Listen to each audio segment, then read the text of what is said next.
Hey everyone, What If Fan here, bringing you another exciting part of What If Transmigrated in Bleach World. You can find the fanfic title and the original author's name on my Patreon page. Make sure to check it out and show them some love. If you enjoy the video, don't forget to like, subscribe, and ring that notification bell so you never miss an upload. Also check out my Patreon channel for early releases of all the series, where you can find all the series released one day ahead of YouTube. Alright, let's jump into it.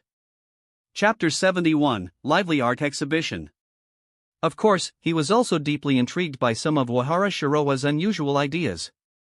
The man had a way of thinking that was completely different from others, often coming up with strange yet effective strategies. This only fueled Uehara Kisuke's curiosity about the ever-mysterious Uehara Shiroa. He wanted to figure out not only his true intentions but also the full extent of his abilities.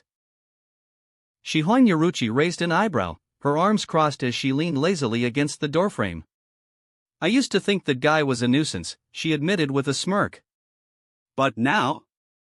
He's proven himself. Not to mention, he's been looking after Yashiro all these years. I can't exactly complain about that. Then, as if suddenly remembering something, she glanced at Uehara and asked, by the way, have you finished making that latest piece of equipment he requested? Uehara Kisuke sighed, rubbing the dark circles under his eyes. Almost. His voice carried a hint of exhaustion. These days, he felt like he was working as a craftsman under endless demand. Between Uehara Shiroa and Yaruchi, it was as if he had two relentless creditors constantly chasing him down for results. They always had new requests, and he had less and less time to relax. Even the simple pleasure of drinking tea in peace had become a luxury. He had been working late into the night for days, and the strain was starting to show. But, considering one of them possessed terrifying abilities while the other was his longtime friend, he knew better than to complain too much. He simply couldn't afford to offend either of them. Shihoin Yaruchi stretched lazily and then flopped onto the nearby couch. See? No need to stress too much. With that guy around, we're definitely not going to lose. We just need to make sure he has the equipment he wants. She spoke with unwavering confidence. After all, she had spent enough time sparring with Uehara Shiroa to understand just how absurd his growth was. His progress was nothing short of monstrous. Combined with his strange and powerful abilities, he had already surpassed the limits of what she once thought possible. She had no doubt when the time came, she would be following him to beat Aizen into the ground. Uehara Kisuke let out another sigh, shaking his head with a wry smile. I've thought about this before, he admitted, rubbing his temples. But that man is unpredictable. He doesn't operate by normal logic. He leaned forward slightly, his tone becoming more serious. That's why we can't just rely on him blindly.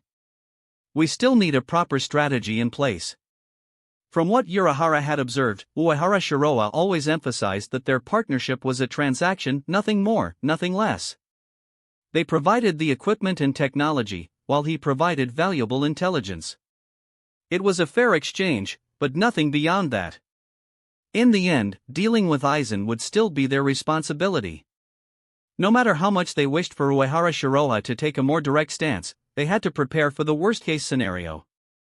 Of course, if Uehara Shiroa ever decided to fully side with them, it would make things significantly easier. Many problems could be solved with just his presence. But, would things really go that smoothly? Meanwhile, in the grand office of the court army's captain commander, Uehara Shiroa was reclining comfortably in his chair as Ayase Nanao skillfully massaged his shoulders. Over the years, her massage skills had reached an expert level, refined through countless hours of practice. However, the only one privileged enough to enjoy this special treatment was Uehara Shiroa himself. Smiling as he enjoyed the soothing pressure of her hands, Uehara Shiroa chuckled. You seem quite happy. Has your workload gotten easier recently? Ayase Nanao nodded, her expression bright. All thanks to you, Commander, she replied with admiration in her voice. The workload for the court army had only increased as their influence expanded, with more trivial tasks piling up day by day. As someone who took her work extremely seriously, Ayase Nanao often found herself buried under endless paperwork. But thanks to Uehara Shiroha's advice, she had been able to lighten her burden significantly. A few days ago, Uehara Shiroha had personally marked several names on a list, telling her that these individuals were highly reusable. Of course, in his unique way, reuse meant assigning them all the exhausting and unpleasant tasks, regardless of how difficult, tedious, or thankless the work was. His words were clear: don't treat these people as human beings. The more work, the better. The more exhausted they get, the better. At first, Ayase Nanao had been taken aback. She had hesitated and even asked if these individuals had somehow offended him. To her surprise, Uehara Shiroha had merely smiled and explained that these people were undercover agents, spies planted by the noble families. That revelation had shocked her. Her first instinct was to suggest removing them immediately. After all, how could traitors possibly be trusted to perform critical tasks? But Uehara Shiroha had a different perspective. And, as it turned out, he had been right. To her astonishment, these so-called spies worked harder than anyone else. They were competent, efficient, and capable of doing the work of 10 people. Suddenly, her workload had been reduced significantly, and the daily operations of the army had never been smoother. However, she was still a bit puzzled. Are those people really undercover agents? She muttered thoughtfully. If they have no loyalty to us, why are they working so hard? Uehara Shiroha smirked, tilting his head slightly. Because if they lose their jobs, they lose their heads. His voice was light, almost playful, yet it carried an undeniable weight. He had no intention of wasting valuable resources. Anyone capable enough to infiltrate the court army as a spy was not useless. As long as they weren't entrusted with confidential matters, they could still be put to good use. All the non-confidential work should be assigned to them, Uehara Shiroha continued. If they can't even handle a little suffering, what's the point of being undercover? In his eyes, the court army had no place for incompetence. Even if the legendary great sage himself were to apply for a position, he'd have to prove his worth by jumping through a ring of fire first. Let alone mere spies. Shinigami, as a whole, were far too straightforward. Their understanding of deception and manipulation was lacking. It was no wonder they had been so easily played by Aizen. After listening to Uehara Shiroha's explanation, Ayase Nanao suddenly came to a realization. Straightening her posture, she nodded with determination. Captain Commander, I understand. I won't let them sit idle. Unbeknownst to the spies embedded within the court army, Uehara Shiroha's casual words had sealed their miserable fate. While their colleagues enjoyed a relaxed and comfortable work environment, these unfortunate individuals found themselves drowning in an endless sea of labor. From dawn till dusk, and from dusk till dawn, they toiled away with no reprieve. If the human world's 996 work culture, working from 9 a.m. to 9 p.m., 6 days a week, was considered harsh, then what they were experiencing could only be described as 007 endless work, no sleep, and no breaks. Yet, despite the sheer exhaustion they faced daily, they had no choice but to endure. If they wanted to maintain their cover and remain within the ranks of the court army, they had to prove their worth through sheer effort. Ironically, the very intelligence they were supposed to gather became impossible to obtain. Their superiors constantly hounded them for results, but how could they possibly find time to conduct espionage when every minute of their existence was consumed by ceaseless labor? Every second spent within the court army was sheer torment. The weight of their predicament pressed down on them like an inescapable curse, making them feel as if they were trapped in a living hell. But they couldn't give up. And so, with these individuals working themselves to the bone, the court army's overall efficiency skyrocketed. The organization's development reached new heights, and to an outsider, its internal atmosphere appeared harmonious and well-structured. Everything seemed to be thriving, yet few realized the price paid by those unfortunate enough to be under Uehara Shiroha's special management. Half a year later, in the Soul Society's central square, an art exhibition was in full swing. This was the first event of its kind to ever take place in the Soul Society, and the response had been overwhelmingly positive. Shinigami with a love for art had gathered from all over, eagerly purchasing tickets to visit the exhibition halls. The entire area bustled with excitement. Shinigami came and went, their curiosity piqued by the rare opportunity to witness creative expression within the normally rigid and battle-focused Soul Society.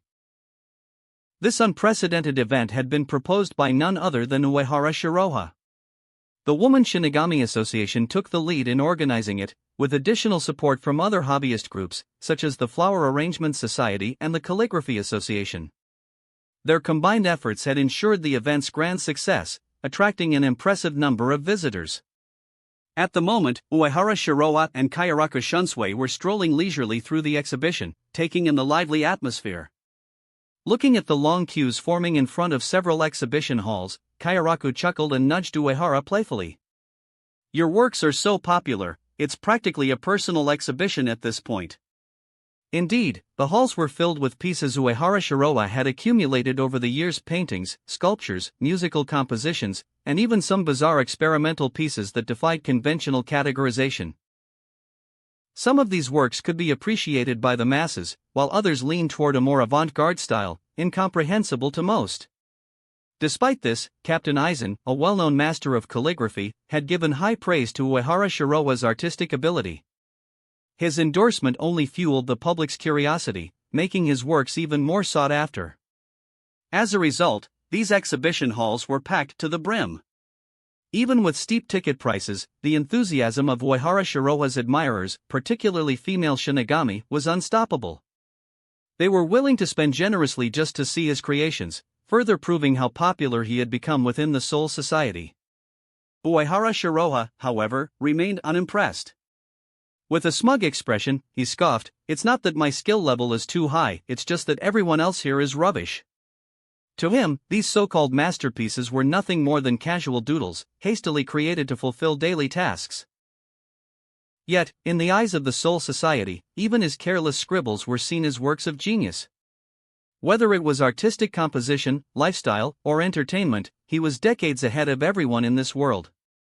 Compared to him, the noble families and the Shinigami of the Soul Society were utterly primitive. They simply couldn't measure up. Seeking a worthy rival in this field is truly a lonely endeavor, Uehara mused, sighing dramatically. It's like standing alone in a snowstorm, untouched by the cold. Nearby, Ikemaru Jin was busy scribbling furiously on a whiteboard in one of the exhibition halls. His sharp, fox-like smile stretched across his face as he wrote. "Only Captain Tozen can appreciate your paintings." Kayaraku Shunsui, noticing this, couldn't help but chuckle. Captain Ikemaru is as blunt as ever. Shiroha followed Kayaraku's gaze and smirked. "I suppose he's bored now that no one pranks him anymore. He used to cause all sorts of mischief near the 3rd Division, teasing unsuspecting passers-by. Jin was a known troublemaker. If he wasn't messing with people, he was either plotting something mischievous or amusing himself in bizarre ways. No wonder he wasn't particularly well liked."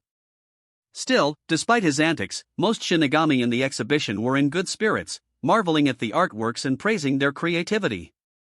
The event was a rare sight in the Soul Society, one that combined high artistic merit with an unexpected sense of camaraderie. It was an unusual yet entertaining spectacle. As Jin noticed the two approaching, he grinned and greeted them with a casual nod. His ever-narrowed eyes gleamed mischievously as he said, "It's a shame Captain Rojuro isn't here to witness this exhibition. He would have loved the atmosphere." His voice carried an exaggerated tone of regret, as if he truly mourned the absence of the former 3rd Division captain, Rojuro Rose Odoribashi. To an uninformed observer, it might have seemed like Jin was reminiscing fondly about an old friend. In reality, he simply enjoyed provoking reactions. Uehara Shiroha glanced at the comments left on the whiteboard and let out a chuckle. That's true. Rose's music would go perfectly with the paintings in this exhibition. A blind man who loves to gaze at paintings, and a deaf man who enjoys music, wasn't that a flawless match? Rose, or Rojuro Odoribashi, had once been one of the most famous artists in the Soul Society before his fall to hollowification. His Bankai, Kinsera Butadin, could create breathtakingly lifelike musical performances. Its melodies were so captivating that even the deaf had once claimed to be moved by its beauty. It was no surprise that in the future, the stern Ritter hero Masked a Masculine would give both Rojuro and Kensei Muguruma his infamous thumbs up. One was a man of his word, never going back on a statement once made. The other? A performer who explained his own bankai's weaknesses and even guided others on how to counter it. Both were truly open-minded individuals. Real men. After that, Ikemara Jin took the opportunity to promote his old boss's exhibition to the two of them, flashing his usual sly grin. "There are some of Captain Aizen's calligraphy works up ahead," he said, gesturing toward one of the exhibition halls. "You should go take a look. They say that when Captain Aizen teaches calligraphy, there's barely enough space for people to stand." He tilted his head slightly, his grin widening. "I wonder who's more popular, Shiroha-kun or Aizen Taishu?" Uehara Shiroha didn't even hesitate. "I can't say who's more popular," he replied with a smirk, "but I can say for sure that you're the most unpopular one." Before Jin could react, Uehara continued nonchalantly, "That's actually a good thing. If you die in the line of duty, we can turn your funeral into a celebration. I'll even make sure Captain Tozen personally carries your coffin and sends you off to hell in style." Ikemara Jin's grin twitched slightly, and for the first time, he was at a loss for words. He let out a dry laugh. "Well, I guess I'll be counting on you, Shiroha-kun." With that, he nodded toward Kayaraka Shunsui and swiftly made his exit, clearly aware that he had no chance of out-talking Uehara Shiroha. After all, people who enjoyed watching the fun often didn't like becoming the fun. Kayaraka Shunsui, who had been watching the exchange like an amused spectator, burst out laughing.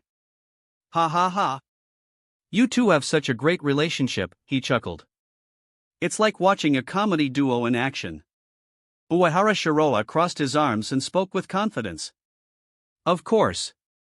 We were classmates for a year, and we barely communicated back then. How could we not have a good relationship?" Jin was a simple person at heart, despite his deceptive exterior. In fact, the Soul Society was filled with individuals like him, people driven by clear, singular motives. Uehara Shiroha didn't particularly like or dislike them. They simply existed in his world, nothing more. As he scanned the crowd, he noticed the beaming faces of Shinigami enjoying the exhibition. Others, however, hesitated to approach him, unsure of how to act around someone of his status. Kayaraku, ever observant, chuckled. "Brother Shiroha, I have to hand it to you. Most people wouldn't come up with an idea like this, but look how much fun everyone's having. Even the stubborn old man Yamamoto values this exhibition." Normally, Captain Commander Yamamoto wasn't one to support trendy activities. In fact, he often showed resistance to anything considered too modern. But now, hanging in the center of Central Square was a massive banner that read, "The first art exhibition of Seriiti." And the most shocking part? The large characters were personally written by the Captain Commander himself. Uehara Shiroha smirked. "There's no such thing as love without reason." He made a playful gesture, as if counting money. "You have to pay for it. The ticket revenue from this exhibition will be split 30% to 70%. Kayaraka Shunsui's eyes widened. "Wait a second, why is the Gotii 13 only getting 70%? When did I say the Gotii 13 gets 70%? Uehara Shiroha shrugged. "It's the opposite, 70% goes to the court army, and 30% to the Gotii 13. Kayaraku blinked. The Gotii 13 provided the funds, the manpower, and the effort, and in the end, they only get 30%? That's right, Uehara said matter-of-factly. Do you know how many people would kill to get even that 30%? Of that amount, 20% is an honor fee for old man Yamamoto, and the remaining 10% is for public use."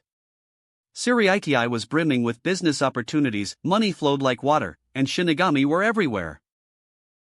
Nobles, in particular, were the easiest targets when it came to making a fortune. Every idea Uehara Shiroha came up with was a golden idea. And just like that, with a single exhibition, his personal treasury had seen a significant boost in wealth. He had barely lifted a finger, simply spoken a few words and provided the venue, yet he had effortlessly secured a fortune. Kayaraka Shunsui stared at him for a moment before breaking into laughter. "As expected of you." He gave Uehara a thumbs up, thoroughly impressed. In the back of his mind, he was already calculating how he could siphon a bit of that honor fee from Captain Commander Yamamoto. 20% of the earnings? That was no small amount, enough to buy a lot of high-quality sake. As for trying to swindle money from Uehara Shiroha, he quickly dismissed the thought. That man was far too difficult to fool, and besides, his niece was in charge of managing the funds. Cheating her was a risk he wasn't willing to take. As the exhibition continued, Uehara Shiroha and Kayaraku Shunsui continued chatting, enjoying the lively atmosphere. At one point, Uehara took a closer look at Kayaraku, studying his expression carefully. Then, as if casually mentioning it, he asked, "Brother Kayaraku, is something on your mind?"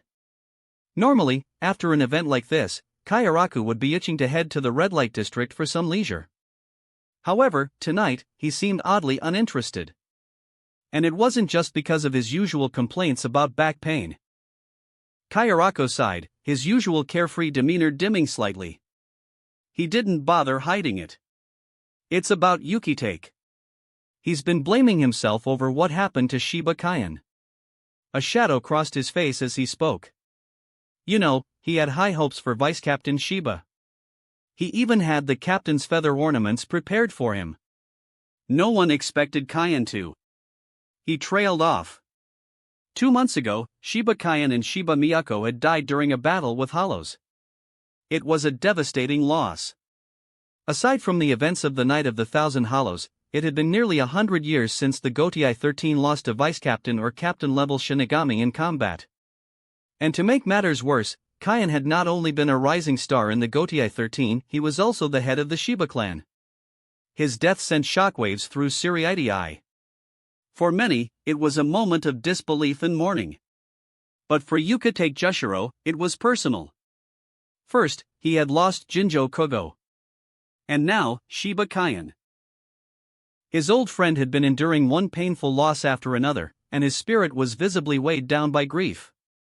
Kayaraku, who had known him for centuries, couldn't help but worry. Uehara Shiroha thought for a moment before offering a suggestion. This exhibition will be running for several more days. Have Captain Yukitake come take a look. It might help. Though some of the artworks were highly abstract, many had a childlike innocence to them, playful, vibrant, and full of life. Art had the power to heal, and sometimes, even the most burdened hearts could find solace in its simplicity. After all, Rukia always looked full of energy after admiring Chappie drawings. Chapter 72, Uehara Shiroha's terrifying feeling of oppression. Even if Yukitake Jushiro's mood didn't improve after visiting the exhibition, at the very least, he had bought a ticket, contributing to the Soul Society's GDP. That alone was enough to make Uehara Shiroha feel better about the whole situation. Kayaraku Shunsui chuckled at the thought. That's a good idea. I'll give it a try. He then raised his head, flashing his usual carefree smile. But, Brother Shiroha, there's one more thing I need to trouble you with. At the #1 training ground of the court army headquarters, Uehara Shiroha and Kayaraku Shunsui stood facing each other. This training ground was massive, equipped with cutting-edge facilities and surrounded by multiple layers of powerful barriers. These weren't just ordinary defensive measures, each barrier had been personally crafted by Uehara Shiroha himself. The average Bankai wouldn't even leave a scratch, and not even the strongest spiritual pressure could penetrate its defenses. Kayaraku Shunsui glanced around, marveling at the sheer luxury of the place. He let out a low whistle. Compared to this, our ATH Division's training ground looks absolutely shabby. For someone as laid back as him, who actively avoided unnecessary work. The idea of expanding his division's facilities had never even crossed his mind. Compared to Uehara Shiroha, who had built an entire court army headquarters from the ground up, Kayaraku seemed like an overpaid slacker. Uehara Shiroha, however, didn't see what the big deal was. It's simple, he said flatly. You just need hands. If manpower was an issue, all he had to do was head to Rokangai and shout twice, people would come running. If it was money he needed, he could just take it from the noble families. It wasn't that difficult. Just as he was thinking about it, a familiar system prompt suddenly appeared in his mind. Congratulations! You have completed the daily task, chat for 30 minutes. Reward, observation hockey +1, 7 flash +1. The moment the message appeared, his mind was flooded with insights. New knowledge on observation hockey and the 7 flash sword technique poured into his consciousness. Almost immediately, he felt a transformation occur. His observation hockey had undergone a fundamental shift, advancing from mere accumulation to a qualitative breakthrough. His body's energy flow surged, and his aura subtly but undeniably changed. When the transformation was complete, Uehara Shiroa's observation hockey had become far more powerful, both in range and depth, more than 10 times stronger than before. He could now effortlessly cover the entire training ground with his sensory field. But what truly surprised him was the unexpected images that started appearing in his mind. In those visions, he could see Kayaraku Shunsui speaking, but in reality, Kayaraku hadn't even opened his mouth yet. His eyes widened slightly as he quickly pulled up his character panel. As expected, the system displayed Observation Hockey, perfect level. For the past 6 months, he had dedicated nearly all of his shadow clones to the development and training of observation hockey. And now, that investment had finally paid off. His observation hockey had awakened the ability to foresee the future. At this point, sneak attacks were nothing more than a joke to him. His survivability had reached its absolute peak. More importantly, upon reaching the perfect level, observation hockey had even greater potential for evolution. He couldn't wait to explore its true limits. At the same time, Kayaraku Shunsui noticed something was different about Uehara Shiroha. Though he couldn't sense any spiritual pressure fluctuations, he could feel the shift. It wasn't something that could be measured with standard Shinigami perception. It was something beyond that. As someone who had spent centuries honing his instincts, Kayaraku could tell that Uehara Shiroha had just experienced some sort of breakthrough, one that made him even more unpredictable and elusive. He sighed, shaking his head with an amused expression. Brother Shiroha, this is getting ridiculous. You are already powerful enough, and yet you just keep casually breaking through to even higher levels. He smiled wryly. How are the rest of us supposed to feel about this? Sometimes, I wonder if you're actually the Soul King's illegitimate child. Kayaraku Shunsui was no slouch. He was widely regarded as one of the most talented Shinigami in history. Yet, compared to Uehara Shiroha, he might as well have been ordinary. Under this kind of talent disparity, even calling himself an ordinary person felt like a compliment. Uehara Shiroha chuckled. When I think about sparring with you, Kayaraku-san, the pressure makes me unconsciously stronger. Kayaraku groaned, rubbing his temples. Spare me, brother Shiroha. I already regret challenging you. But the sparring isn't the main reason you called me here, is it? Uehara Shiroha's eyes sharpened slightly. The training ground was completely empty, not a single spectator.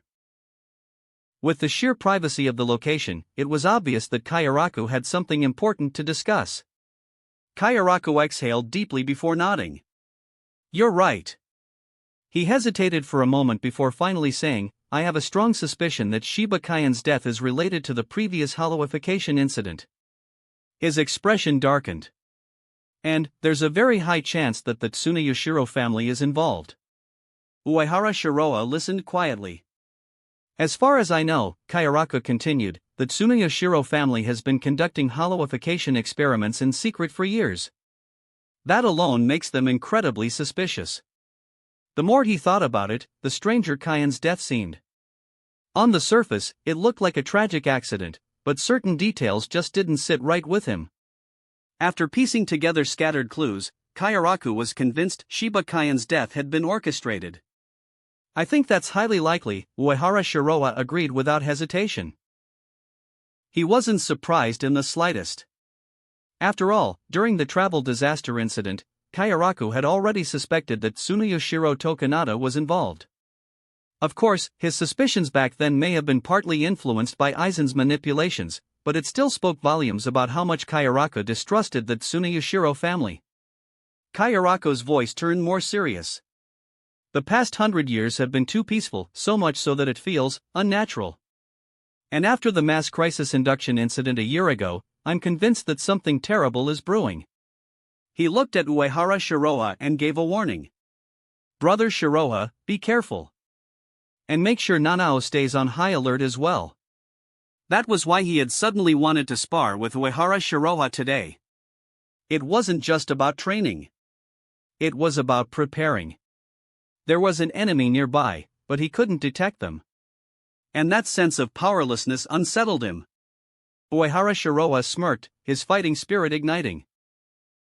"I'll keep that in mind. Now, let's get started." To him, the problems Kayaraku was worried about weren't problems at all.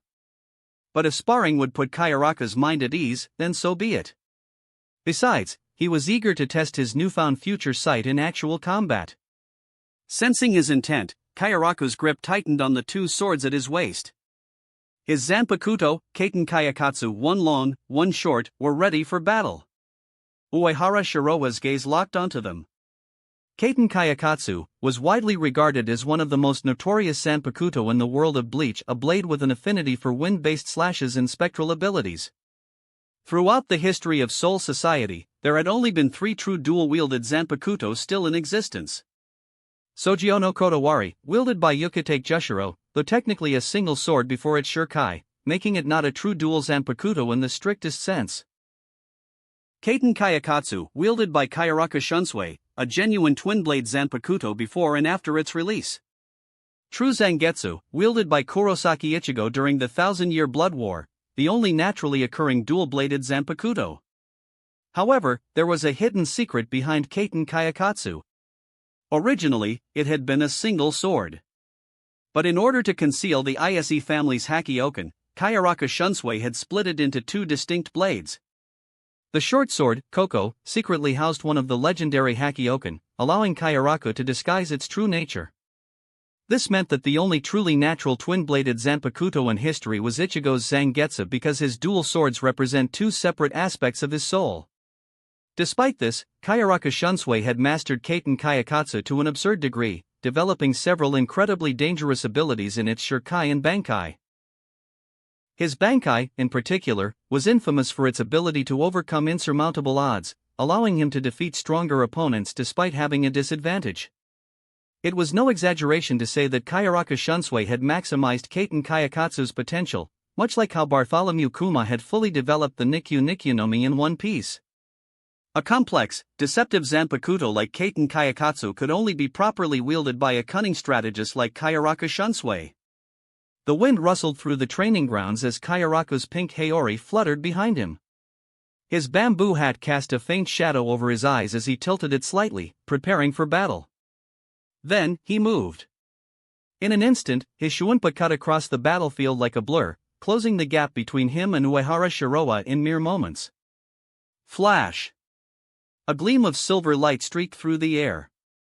Before the wind could even catch up, Kaiten Kayakatsu's long blade had already sliced toward Uehara Shiroha's arm.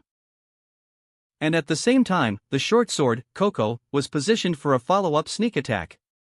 Their sparring history was extensive, both warriors knew each other's combat styles well. Kayaraku was keenly aware of how insanely sharp Uehara Shiroha's perception was. He also knew that Uehara wasn't just skilled in 1 or 2 disciplines, he had mastered countless forms of Zanjutsu, Hakuda, Kido, and Ho-Oh, each one terrifying in its own right. Against an opponent like this, Kayaraku had to take the initiative. However, Uehara Shiroha was just as familiar with Kayaraku's fighting style and the tricks hidden within Kaiten Kayakatsu. As the swords descended, Uehara vanished in a blur. Shuunpa! He sidestepped effortlessly, avoiding the first strike, and with a swift counterattack, he swung his blade in a razor-sharp arc aimed directly at Kayaraku's midsection. Clang! Kayaraku barely deflected the attack, retreating a few steps. His expression grew serious, his sharp eyes gleaming with intensity. Shiroha had improved. In their past sparring sessions, Uehara had never been this comfortable dealing with his attacks. Seeing this, Kayaraku tightened his grip on his swords and focused his mind. There was no room for holding back. He launched his next attack, this time, at full power. The 2 swords in his hands became a blur of silver, moving in a relentless flurry. Each strike flowed seamlessly, like mercury pouring across the battlefield, fast, fluid, and merciless. This kind of aggressive offense was only possible because of Kayarako's mastery of Shunpa. His footwork was not only fast but also covered incredible distances, allowing him to strike from unpredictable angles. Uehara Shiroa observed Kayarako's movements carefully. His sharp eyes picked up a hidden rhythm, a subtle pattern woven into the relentless storm of attacks. "Well done," Uehara Shiroa praised, his voice carrying a hint of admiration. Kayarako's strikes weren't just random attacks. They were carefully crafted, perfectly synchronized. Each slash and feint forced Uehara's movements into a precarious position, limiting his escape routes. This wasn't just swordsmanship. This was the experience of a seasoned veteran, refined over centuries of battle. However, Kayarako's deadly assault still had weaknesses. To the naked eye, his offensive pattern appeared flawless, but in Uehara Shiroa's vision, enhanced by observation haki, he could see the future. The outcome had already been decided. Flash.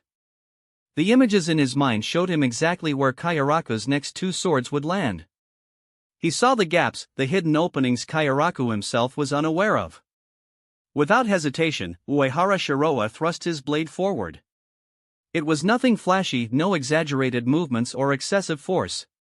It was a simple, natural motion, like a gentle stream flowing downhill. Yet, in that seemingly ordinary strike, lay the ultimate truth of swordsmanship. Effortless precision. Perfect timing. At first glance, his counterattack seemed too simple, even underwhelming. But in reality, it was a strike that transcended all excess, a return to the fundamentals in their purest form. And it was devastating. Before Kayarako could react, the blade slipped past his defenses and drove straight for his vitals. Kayarako Shunsui dodged swiftly, his instincts screaming at him. That was close, too close. A split second slower, and the tip of Uehara Shiroa's blade would have pierced his throat. He had felt it, the faint, chilling brush of steel grazing past his skin. Cold sweat beaded on his forehead. It wasn't just the speed of the attack that unnerved him. It was the sheer weight of it. Not in terms of physical force, but a spiritual pressure so immense it seemed to bear down on his very soul. The blade that frightened even gods and ghosts had, for the first time in 1,000 years, made Kayarako feel genuine fear. A simple strike, yet it carried an incomparable sense of oppression. And it wasn't just the pressure of overwhelming power, no, it was something else. For the briefest moment, Kayarako felt completely exposed, as though every thought, every action, every slight shift in his stance had been laid bare before Uehara Shiroa's eyes.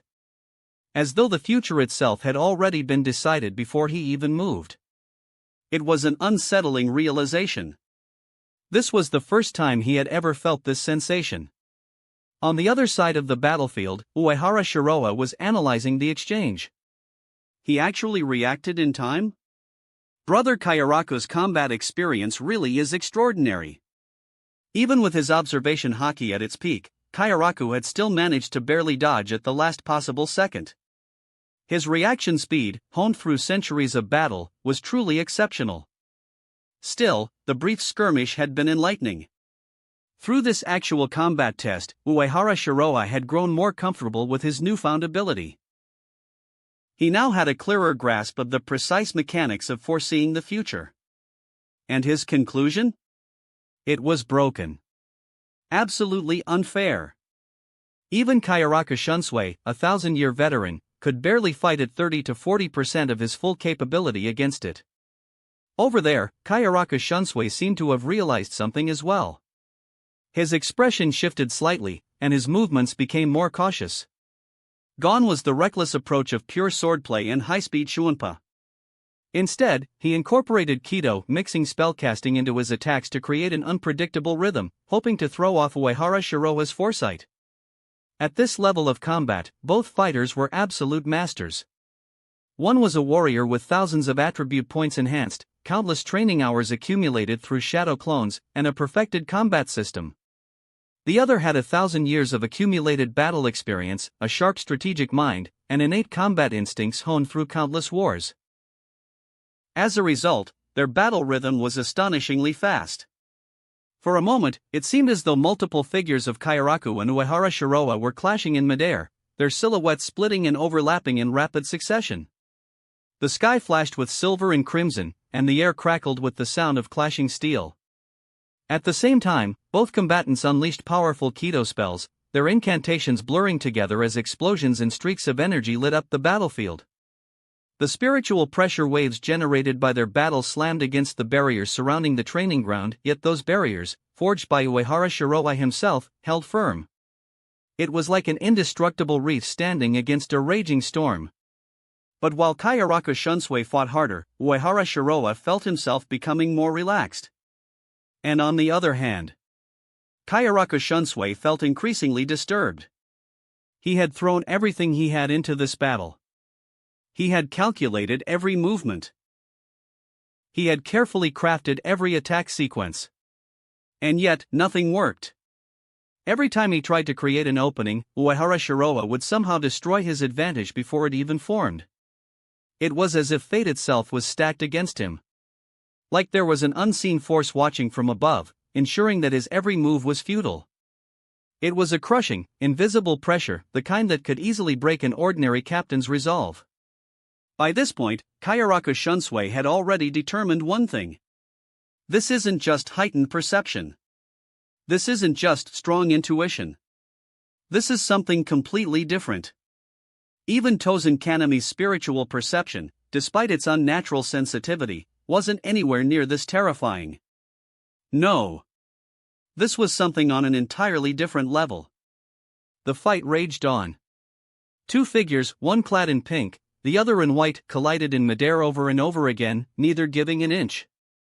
Then, with a sudden burst of energy, Kayaraka Shunsui landed and swiftly clashed his twin swords together. A crisp metallic clang rang out. Whoosh!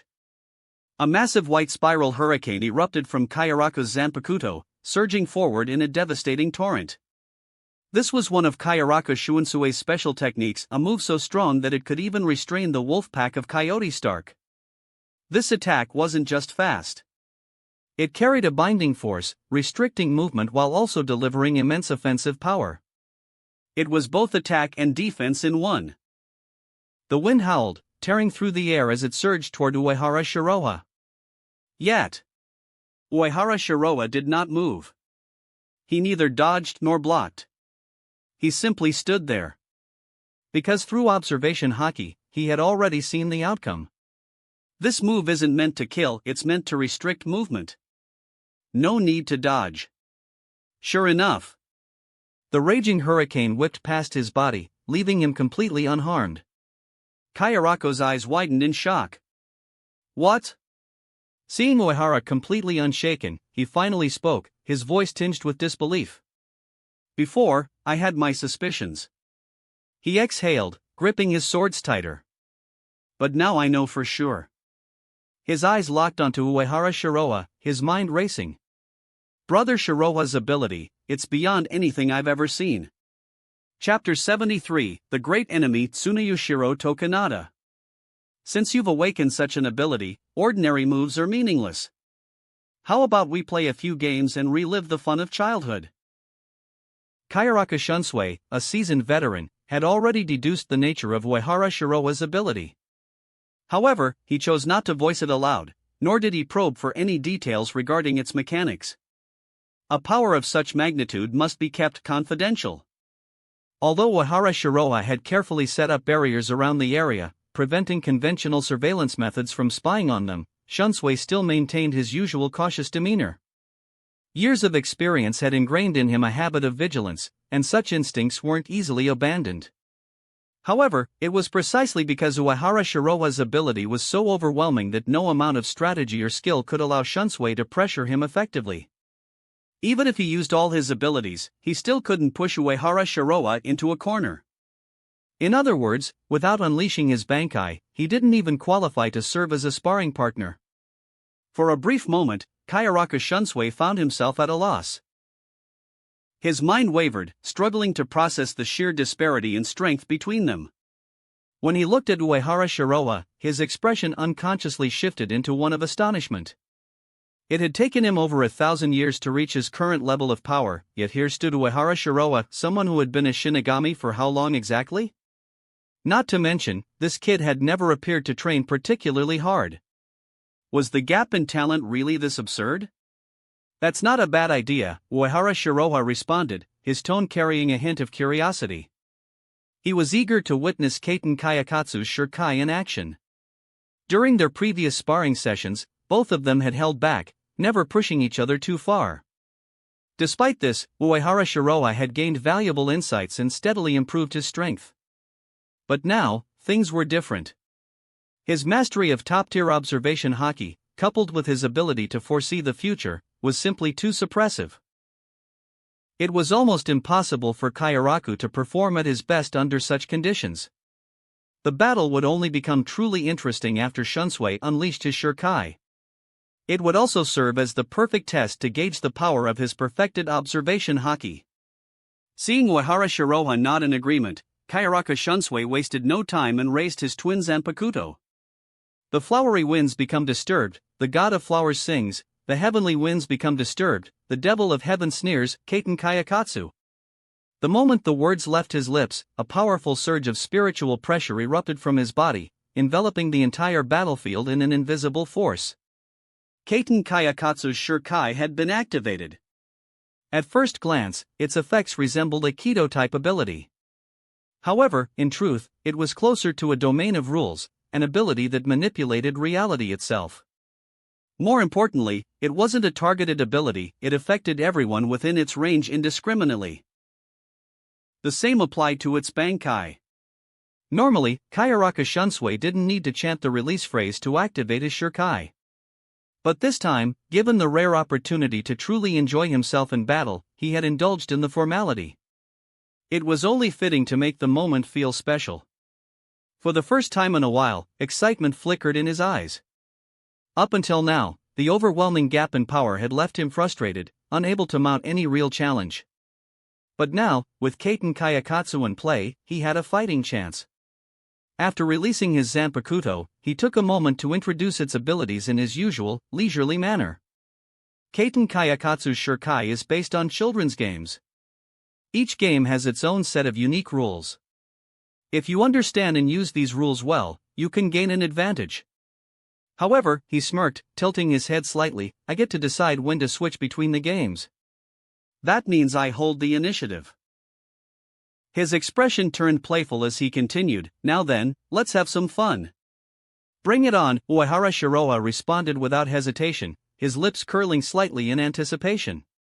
He was eager to see if his ability to foresee the future could keep up with the unpredictable nature of Kaiten Kayakatsu's Shirkai. He wasn't unfamiliar with its mechanics.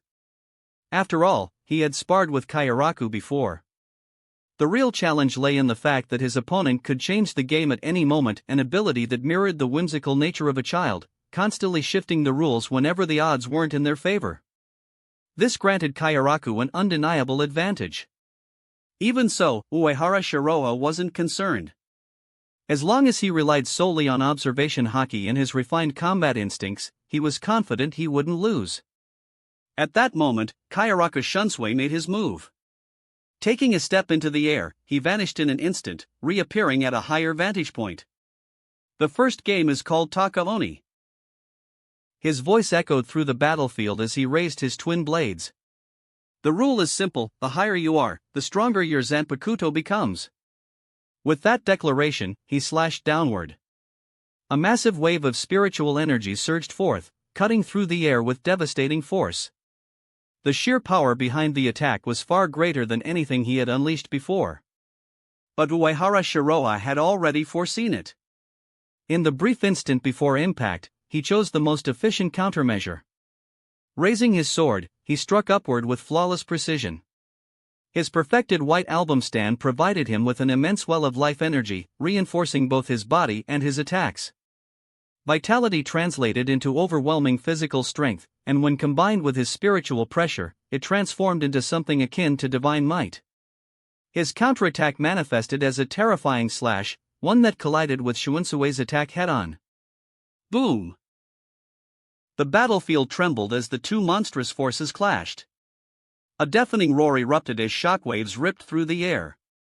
The sheer impact fractured the ground beneath them, sending cracks spreading like spiderwebs.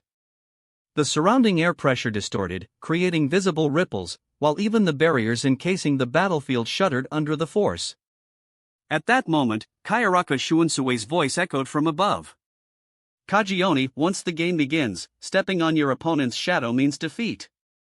Additionally, both players can hide within their enemy's shadow, and attacking an opponent's shadow will directly damage them. As soon as he finished explaining, he vanished from sight, using a well-timed Shuunpa to slip behind Uehara Shiroha. Then, he disappeared completely.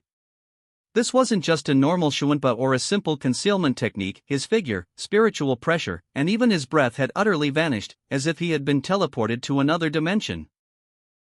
For 3 full breaths, the battlefield remained eerily silent.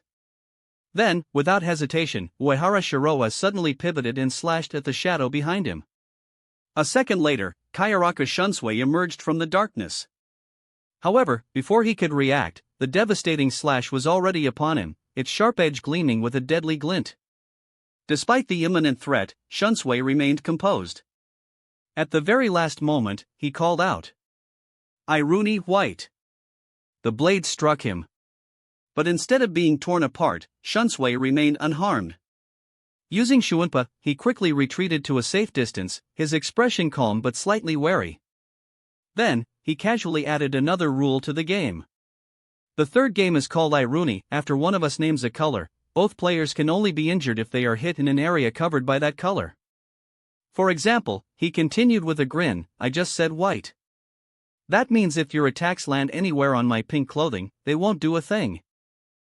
But if I had chosen pink, my entire body would become a weak point. However, the trade-off is that my slashing power would increase significantly. In short, the fewer colors on your body, the harder it is to hit you, but at the same time, your attacks become weaker. On the flip side, if your vulnerable color is exposed and you take a hit, the damage you suffer will be multiplied." "Got it." Uehara Shiroha nodded in understanding, his interest piqued. He was already well aware of these 3 classic games. After all, Shunsui had used Iruni to take down Stark, the strongest of the Espada. Back then, Shunsui had set the color to black. By removing his pink robe and revealing his black Shihakusho, he had maximized his attack power. Meanwhile, Stark, dressed in a white coat, had only a small weak point, his hollow hole, which was black. But that alone had been enough. With all the buffs stacked in his favor, Shunsui had delivered a decisive strike, sending Stark to his end in an instant. However, this time, things were different. Unlike Stark, Uehara Shiroha had the ability to foresee the future. To him, this battle was like playing a game with a permanent wallhack. He could see through every trick and move in advance.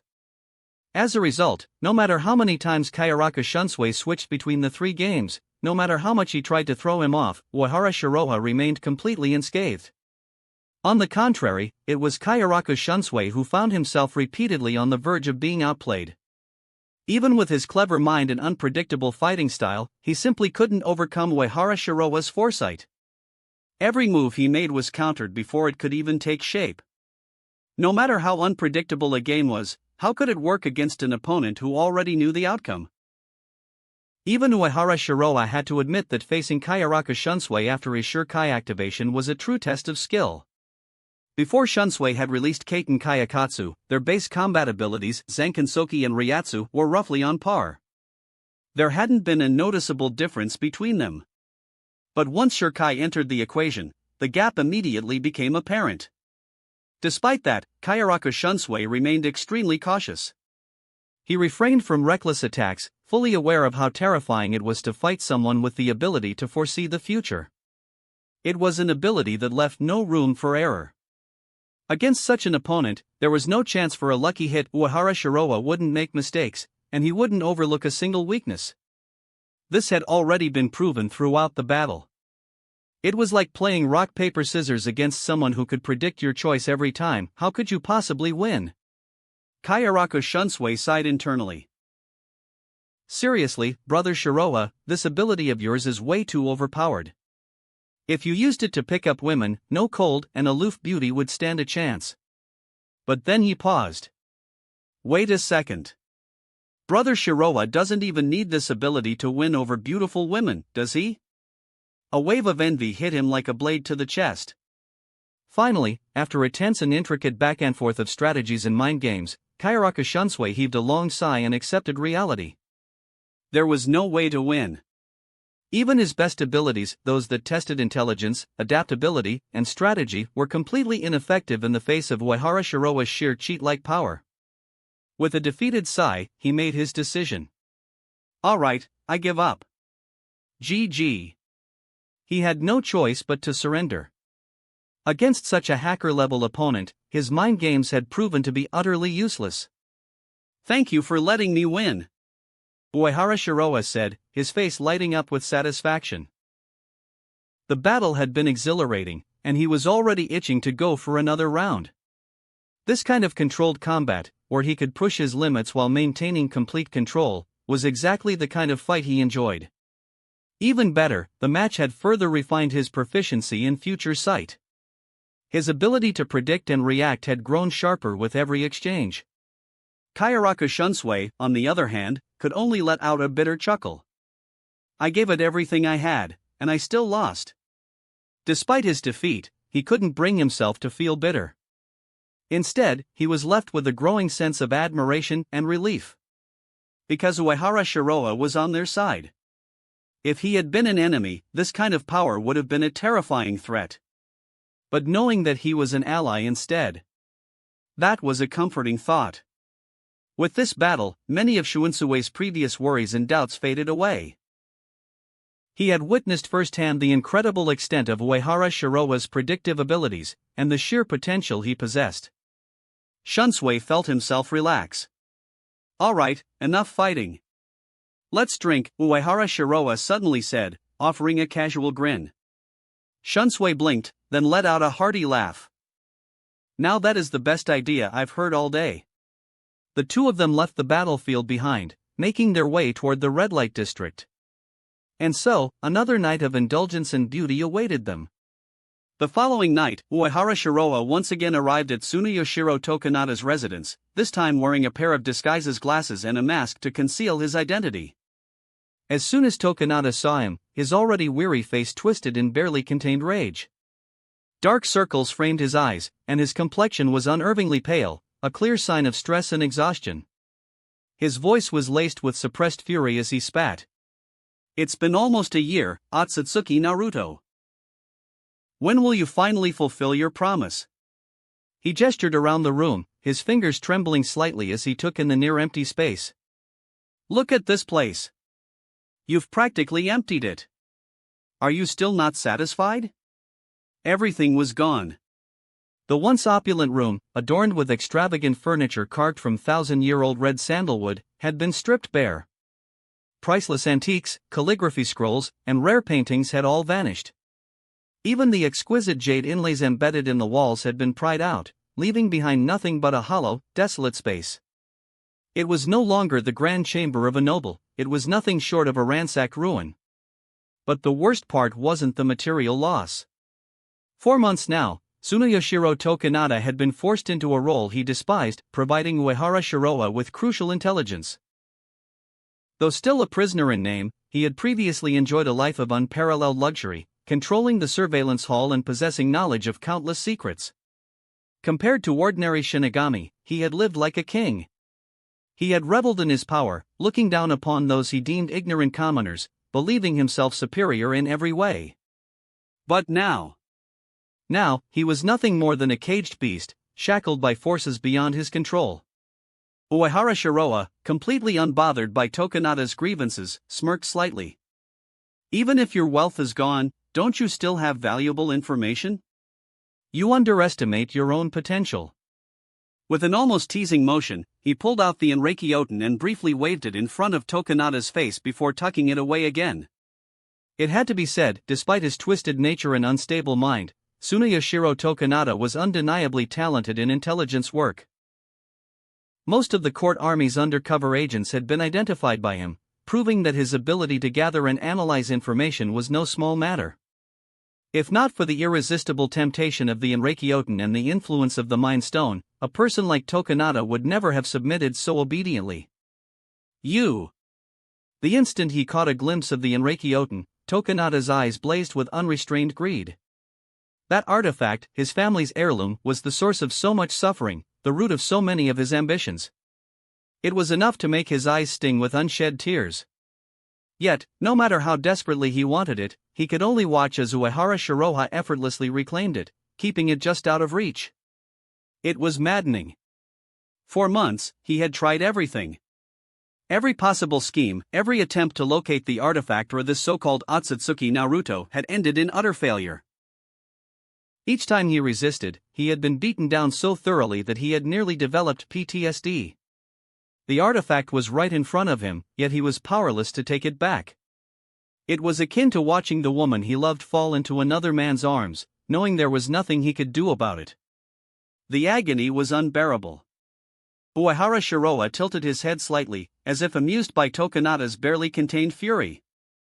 "You still don't understand your position, do you? Why would I ever trust you enough to hand over the Enreikyoten?" Tokunada was still useful. Uehara Shiroha needed him to act as a test subject for the Mind Stone's power.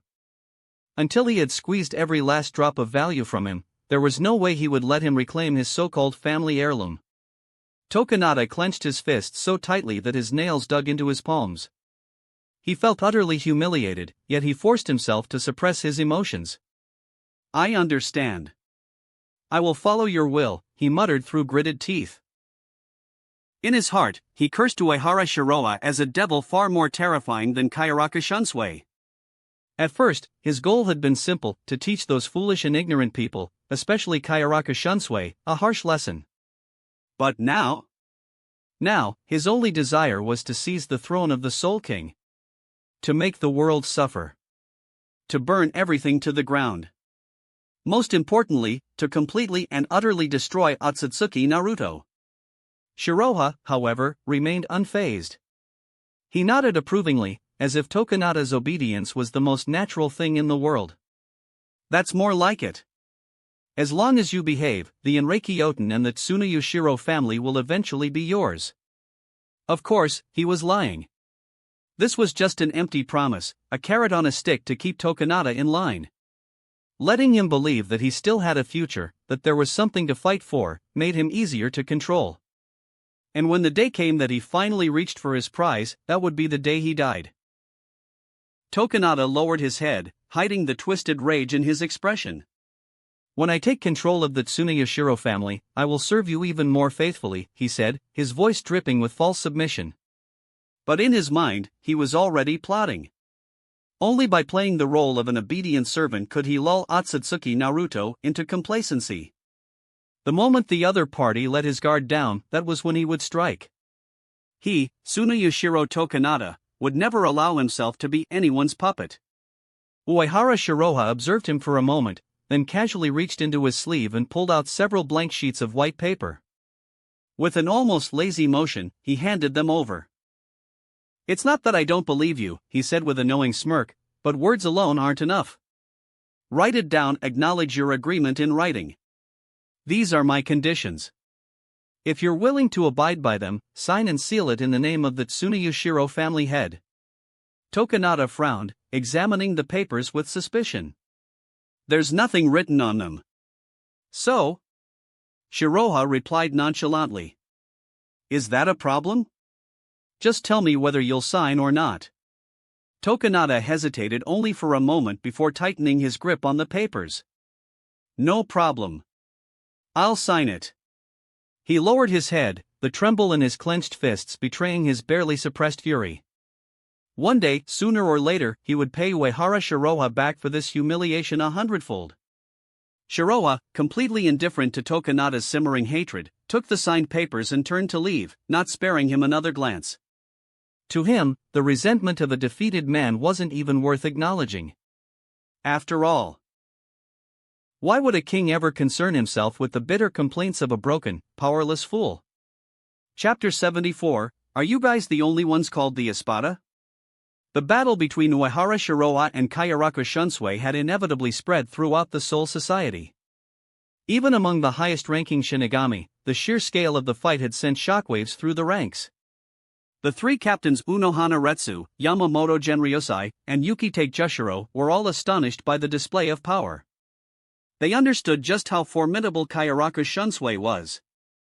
More importantly, they knew that Kaiten Kayakatsu's Shirkai alone was more complex and dangerous than the Bankai of some captains. The fact that Shunsui had taken the battle so seriously was a testament to just how powerful Uehara Shiroa had become. It was undeniable Shiroa's strength had surpassed that of ordinary captains. In less than a century, he had reached a level that had taken them thousands of years to attain. This was pure, raw talent.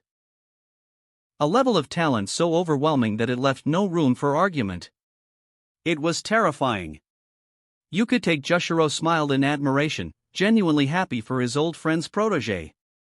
Yamamoto, the aged and battle-hardened commander, allowed himself a rare moment of relief. If this was the level of strength the Gotei 13 had at its disposal, then the future of the Soul Society was far more secure than he had dared to hope. And Unohana Retsu, normally composed and enigmatic, couldn't help but feel a flicker of excitement. Meanwhile, in the shadows, another group was silently re-evaluating their perceptions of Uehara Shiroa. Aizen Sasuke, Tozen Kaname, and Ikemaro Jin had long been aware of his talent. Yet, even they found themselves unsettled by just how rapidly he was growing in power. It was almost surreal. In such a short period, Uehara Shiroa had taken another leap forward, surpassing even their previous estimations. Isshin Shiba and Sajin Kamamura, on the other hand, weren't ones for deep contemplation. They merely marveled at the sheer power displayed, acknowledging that the two combatants were on an entirely different level. Byakuya Kuchiki, standing amidst the murmurs of the court, silently tightened his grip on Senbon Sakura. His usually composed expression became even more unreadable.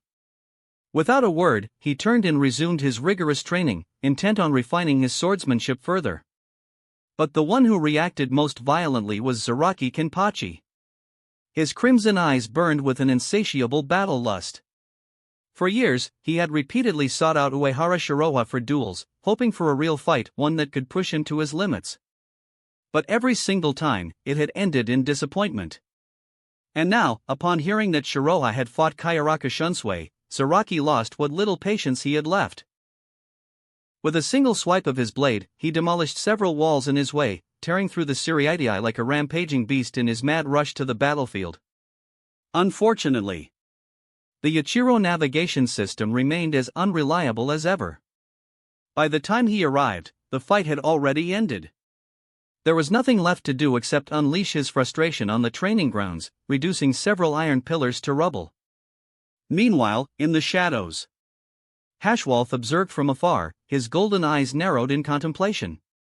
Uehara Shiroa had grown even stronger. The rate at which his power was increasing was deeply concerning. Unlike some of the more arrogant stern Ritter, Hashwolf never underestimated potential threats. And Uehara Shiroa was quickly becoming the greatest threat. Originally, he had believed that his majesty would awaken early, rendering people like Shiroa insignificant, mere ants before the almighty Yawatch. But now, the strange sense of unease he had felt a year ago, one that he had initially dismissed, was beginning to make more sense. It was clear that this unease had nothing to do with Yawatch's revival. For now, the only thing he could do was continue gathering intelligence on Uehara Shiroa. He could only hope that there was a ceiling to his growth. Because if Shiroa's strength continued to increase at this terrifying pace, then one day, he would become their greatest nightmare. A few days later, the news of Uehara Shiroa's victory over Kayaraku Shunsui spread like wildfire throughout the Soul Society. As expected, certain noble factions attempted to exploit this information, whispering rumors meant to sow discord between the two men. The intention was clear, to destroy the friendship between Shiroa and Shunsui, to turn allies into rivals. But Aizen Sosuke merely watched the proceedings with mild amusement. Such petty schemes were meaningless. They would accomplish nothing. The ordinary captains and vice-captains, however, found themselves once again shocked by the sheer magnitude of Uehara Shiroa's strength. Kayaraku Shunsui was not just any captain, he was a millennium-old Shinigami, the personal disciple of the captain commander himself. His strength was beyond comprehension. Yet, even he had been defeated. At this point, there was no longer any room for debate. Uehara Shiroa was, without question, the strongest prodigy the Shinigami had ever seen. Within the court guard divisions, morale skyrocketed. Having such a leader brought a renewed sense of security and unity among the ranks. The belief in their future was reinforced. So long as Uehara Shiroa stood with them, they felt invincible. But while many celebrated, one man seethed in silent agony. Tsunoyoshiro Tokunada was not taking it well. He had already been on edge from his previous dealings with Otsutsuki Naruto, and now this? If his room had any decent furniture left, he would have smashed something to vent his fury. But there was nothing. Because Otsutsuki Naruto had already taken everything. While the Soul Society was abuzz with discussions and speculation, Shiroa himself remained completely indifferent to the commotion. Having now mastered the highest level of observation haki, he had shifted his focus elsewhere, refining his Zanjutsu and Hakuda. If he wanted to elevate these two disciplines to the level of the ancient Millennium Captains, then he had to dedicate himself to training with even greater intensity. His goal was clear. He wanted to surpass even Aizen Sasuke. He wanted to become a hexagonal Shinigami, one without weaknesses, a warrior who excelled in all forms of combat. As for the petty disturbances and whispers spreading throughout the Ciritii, he paid them no mind. Every day, he simply continued living as he pleased, eating, drinking, and indulging in whatever amusement caught his fancy. Time flew by, and before long, another year had passed. In the luxurious office of the court army, Uehara Shiroa sat at his desk, signing off on the backlog of important documents. As he finished the last one, he leaned back slightly, letting out a contented sigh. Ayase Nanao, standing behind him, gently pressed her delicate hands against his shoulders, beginning a meticulous massage. Her touch was soft yet precise, as if she had memorized every pressure point on his body. As she continued, her voice was calm but serious. There's been an issue in Hueco Mundo. Our technicians have detected spiritual pressure fluctuations that exceed normal levels. She paused momentarily before adding, per your previous orders, no ordinary soldiers were dispatched to handle the situation. The decision on how to proceed is yours, Commander. Unlike in the past, Ayase Nanao now carried a strong sense of belonging to the court army. She was proud to be part of this force, believing wholeheartedly in the improvements it had brought to the world. In her eyes, the court army had solved problems that the Gotei 13 had long neglected. And for that reason, she followed Uehara Shiroa's commands with unwavering loyalty. Uehara Shiroa raised an eyebrow, intrigued. The area where our base is located is on the outskirts of Hueco Mundo. And there are still fools willing to throw their lives away? He found it amusing. More importantly, he found it odd. His relationship with Aizen Sasuke had always been one of mutual understanding. They had an unspoken agreement Uehara Shiroa would not interfere with Aizen's grand plans, and in return, Aizen would refrain from creating unnecessary trouble for him. They were both intelligent individuals, after all. So who, exactly, was arrogant enough to challenge him? After considering the situation for a moment, Uehara Shiroa came to a conclusion. It's probably because I haven't made a move in a while. Some people must be feeling bold again. A faint smirk played on his lips. In that case, I'll go there myself. Ayase Nanao immediately grew concerned. Commander, be careful of traps. She had absolute confidence in his strength. However, Hueco Mundo was an unpredictable battlefield. The Hollows possessed bizarre and unpredictable abilities that could turn the tide of battle if underestimated. But Uehara Shiroa merely chuckled. His voice was calm, yet absolute. Any trap in front of me is meaningless. Within the entire Bleach universe, there were only a handful of beings who could even be considered a threat to him. And even among them, some were busy scheming in the shadows, while others had yet to awaken from their slumber. He had nothing to fear. If anything, he was simply curious to see which fools had decided to target him. Hueco Mundo, Court Army Base. The sky above Hueco Mundo remained as dark and desolate as ever, the eternal moon casting its cold glow over the barren sands.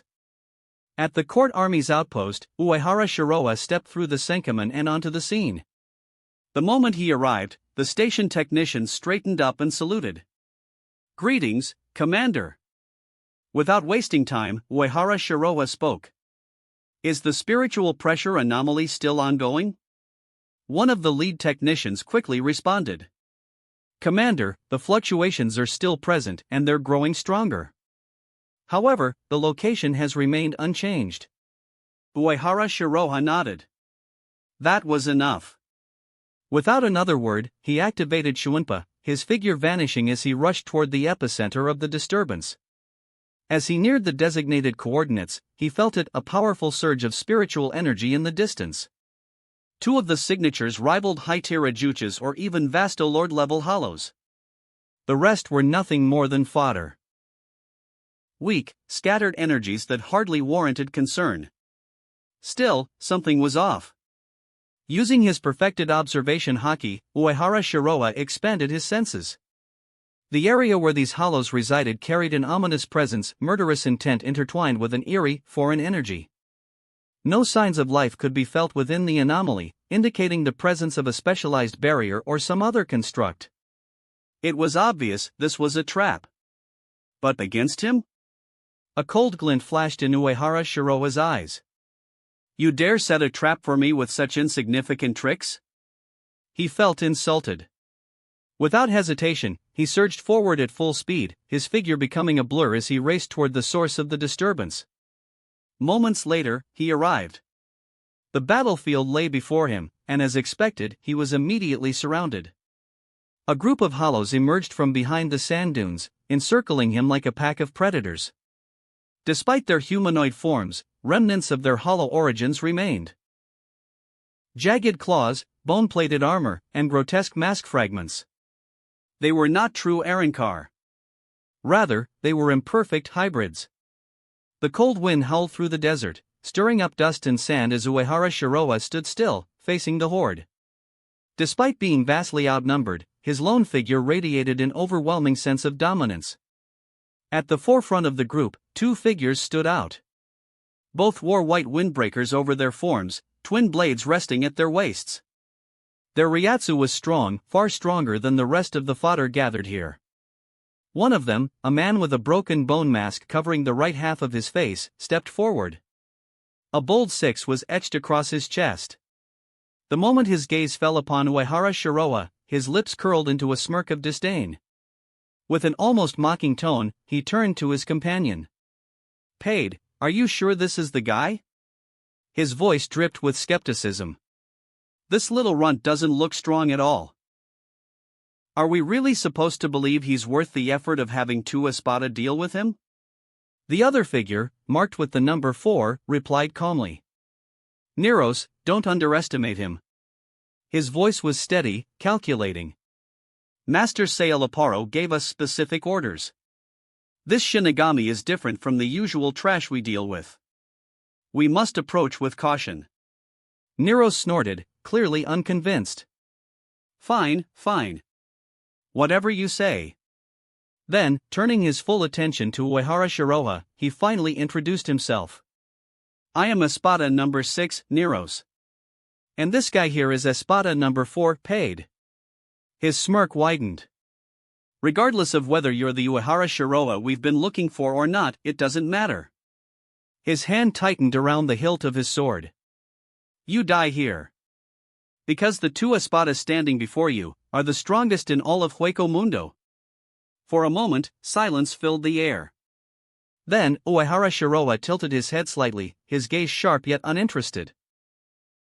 With a calm, almost bored tone, he finally spoke.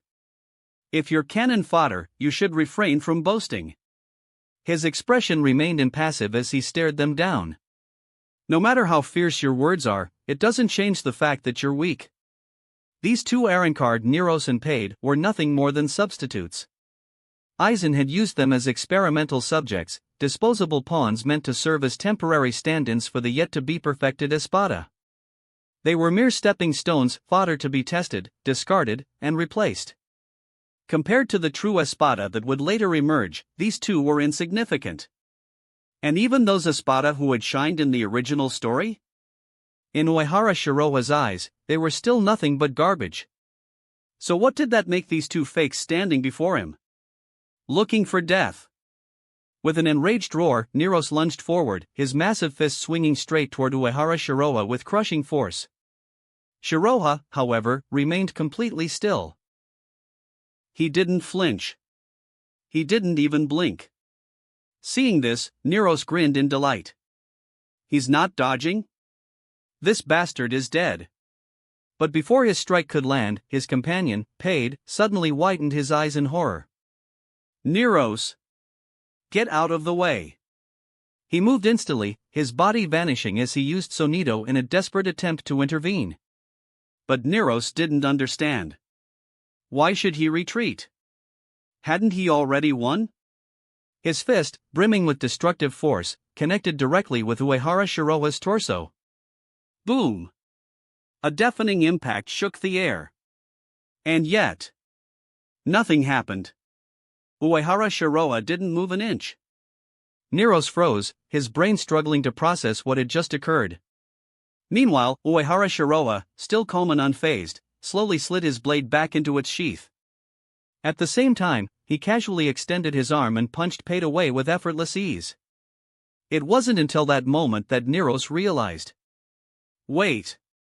When did he even draw his sword? He hadn't seen it. He hadn't felt it. His confusion deepened. His mind screamed for an answer. And then his body collapsed. A long, deep wound suddenly tore open across his chest, and blood erupted like a fountain. His vision blurred. His strength drained from his limbs. As he lay dying, his final thoughts drifted back to Sail Aparo Granza's words. So, it was true. This Shinigami is really a monster. His lips trembled as he forced out his final regret. Lord Aizen. I'm sorry. And with that, the sixth Espada, no, the fake sixth Espada, ceased to exist. The moment Neros fell, the lesser Arrancar erupted into sheer panic. Lord Neros. Impossible. He took down an Espada with just one strike? What kind of monster is this? The air was filled with chaotic cries of disbelief. But Uehara Shiroha simply snorted coldly. Shut up. A wave of invisible, icy spiritual pressure burst forth from his body. Instantly, the small group of Arrancar froze, literally. One by one, their bodies crystallized, turning into frozen statues before they could even react. A moment later, crack.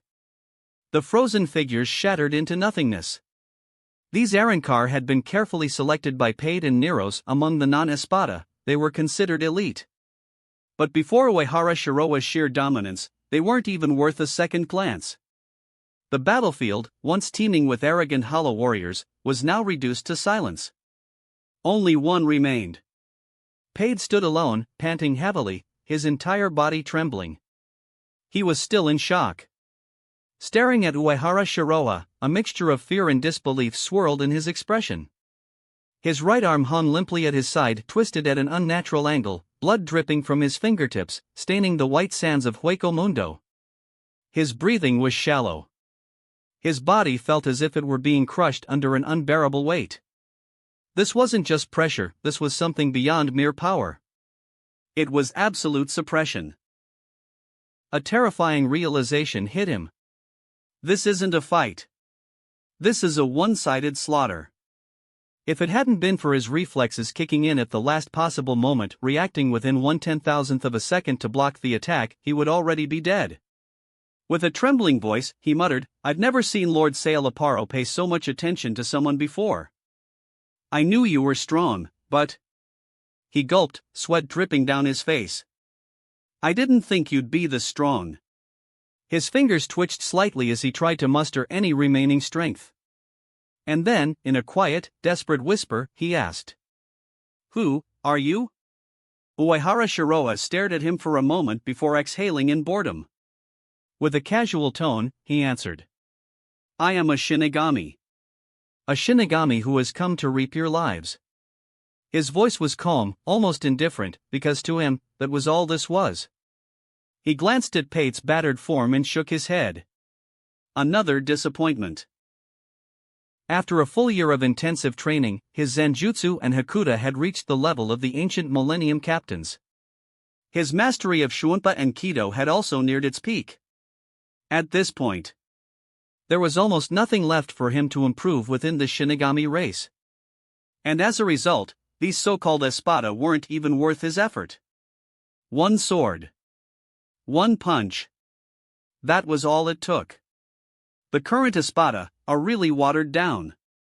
Paid gritted his teeth. He was already losing too much blood. He was going to die. But if he was going down, he'd take this bastard with him. With a sudden burst of willpower, he smeared his own blood onto his left palm. Gathering every last ounce of his Ryatsu, he aimed at Uehara Shiroha. Gran Ray Zero. A vast crimson energy wave erupted, engulfing everything in its path. The sheer force distorted space itself, sending violent tremors rippling through Hueco Mundo's endless sands. Watching the devastation unfold, Paid exhaled in relief. This technique is restricted within Las Noches because of its destructive power. No matter how strong he is, he can't survive this. However, his danger senses suddenly screamed. A cold chill ran down his spine. A split second later, a flash of light cut straight through his Gran Ray Zero. Slash! In an instant, the enormous energy wave was split in half, shattering like glass. Paid barely had time to react before a sharp pain tore through his torso. His body jerked violently as blood sprayed into the air. He had been cut down. His Hierro useless. His Zero shattered. His espada title meaningless. As he collapsed, struggling for breath, realization dawned upon him. The attack came from my right. I was completely fooled. He laughed bitterly. I lost completely. His vision blurred. This wasn't just defeat. This was utter destruction. The last thing he felt was the same feeling he had when he first met Aizen Sasuke. The feeling of facing something far, far beyond his understanding. Chapter 75, Sailaporograns. Just as Paid was dying in despair, his body dissolving into Ryatsu and scattering into the air, a figure suddenly emerged in the vast desert. The newcomer wore a pristine white clothes, his vibrant pink hair contrasting sharply against the golden hue of his piercing eyes. A contemptuous smile played on his lips as he surveyed the scene before him. He cast a dispassionate glance at Paid, who was fading away into nothingness, his existence reduced to mere remnants of energy. With a tone of disdain, he sneered. What a waste! He couldn't even buy enough time. Absolutely pathetic. With an air of indifference, he sighed and shook his head before muttering to himself, "It seems I'll have to accelerate the plan." As his words faded into the wind, he slowly raised his hand, and in an instant, an overwhelming spiritual pressure erupted from his body, surging outward like an unstoppable tidal wave. This was no ordinary Ryatsu, it was dense, oppressive, and chaotic, carrying a terrifying presence far surpassing that of both Paid and Neros combined. The sheer weight of it distorted the air, causing the ground beneath him to tremble. A fierce whirlwind formed around his body, kicking up a torrent of sand and forcing the desert to bow to his power. As the wind howled, dozens of towering cylindrical pillars, interwoven with streaks of red and black, began rising from the shifting dunes. One by one, they emerged, each pulsating with an eerie, unfamiliar energy. By the time the final pillar stood tall, they had formed a perfect circular perimeter around the area, their combined power shaping a formidable barrier that sealed off the surroundings. But the man wasn't finished yet. "It's not over," he declared with an air of smug satisfaction. With another flick of his hand, a hidden mechanism was triggered, and the ground rumbled violently. From beneath the sand, layers of pristine white walls shot up, encircling the area like a fortress materializing out of thin air. The once barren desert was now being transformed into a colossal structure, its smooth white stone slabs covering the sand below, forming a floor that radiated an unnatural sheen. Before long, an imposing palace-like edifice stood tall, its towering walls and grand architecture exuding an aura of supremacy. A deep, resonant hum filled the air as the last component of the structure activated a powerful barrier sealing the entire space, ensuring that no one could enter or leave without permission. At the center of it all, the red-haired man adjusted his glasses and took a theatrical bow, his voice dripping with feigned courtesy as he addressed Uehara Shiroha. My deepest apologies for the wait. The previous setting was far too crude, hardly worthy of hosting a guest of your caliber. A distinguished figure such as yourself deserves nothing less than a grand stage befitting your status. Straightening up, he smirked and proudly declared. I am the Zero Espada Sailaporo. Unlike Payton Neros, there were no visible holotraits on his body. His presence alone made it clear that he existed on an entirely different level than the fallen Arankar. Moreover, there was no malice in his expression, no thirst for bloodlust. Instead, he exuded an air of refinement, his composed demeanor and polished speech making him seem more like a scholar than a warrior. With his glasses glinting under the eerie glow of the barrier, he gave off the aura of a gentleman, one who took immense pleasure in his intellect rather than brute strength. Uehara Shiroha narrowed his eyes slightly, his senses keenly attuned to the shift in spiritual energy. You have impressive theatrics and exceptional barrier techniques, he remarked casually. The moment he stepped into the space, he could feel it, his spiritual pressure was being suppressed. This was different from before. The restrictive force pressing down on him now was much stronger, more refined. This ability. It must have originated from the Vasto Lord that had attacked Swayfoam. So Sailaporo had extracted and enhanced its power? Shiroha's lips curled into a knowing smirk. He hadn't wasted Valdez's corpse after all. As expected from Hueco Mundo's only scientist, his expertise in research and development was commendable. Knowledge is power. Even in the world of anime, science remained the ultimate driving force. Just look at Naruto. Orochimaru and Kabuto thrived through relentless experimentation. In One Piece, Vegapunk had advanced technology to the point of creating artificial devil fruits. And in Bleach? Urahara Kisuke was practically a walking Doraemon, capable of crafting a metaphorical nuclear bomb with a snap of his fingers. He was essentially the Grey Wolf of research and development, outwitting even the most fearsome adversaries. Then there were Aizen, Kuratsuchi Mayuri, and Sailaporo himself, all pioneers in genetic engineering and life manipulation, their methods both fascinating and terrifying. What else does this man have up his sleeve? Shiroha was genuinely curious. Aside from this suppressive barrier, what other twisted experiments had Sailaporo prepared? The scientist's eyes gleamed with interest as he observed his guest's reaction. I see you've already figured out that this is a trap, he said, sounding almost amused. In that case, tell me, why didn't you stop me from deploying the barrier? Surely, with your speed, you could have intervened. And even if you were too late, escaping this place should be trivial for someone of your caliber. Uehara Shiroha merely shrugged, his tone nonchalant. Because it wasn't necessary. Sailaporo's expression faltered for a brief moment before he let out a surprised chuckle. Ah! I see. You believe you can handle whatever I throw at you.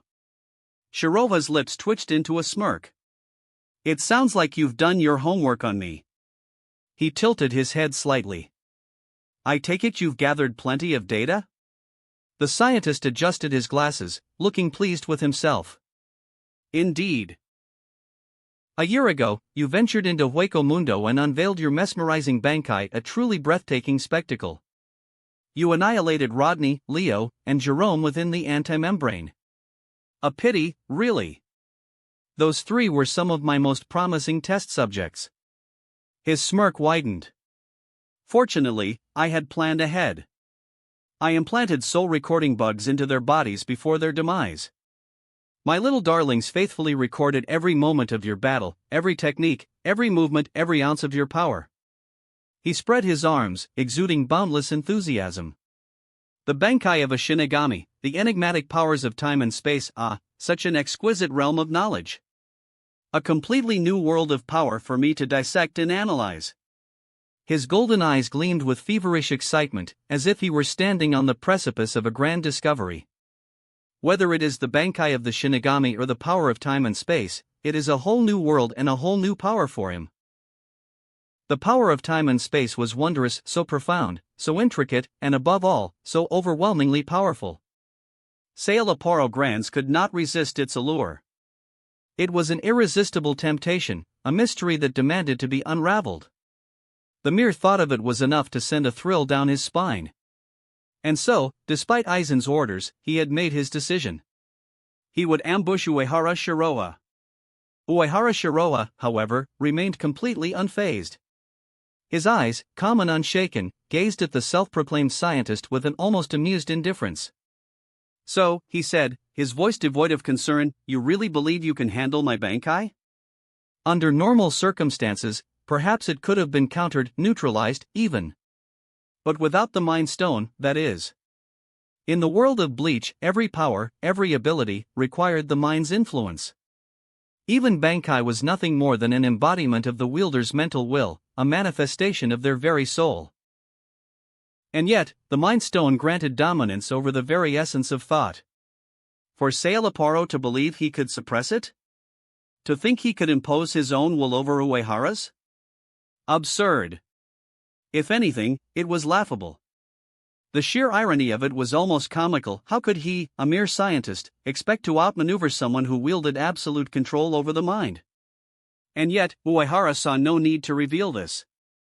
The longer he concealed his true strength, the more valuable this deception would become. There were others who sought to steal Bankai, others who thrived on manipulating powers not their own.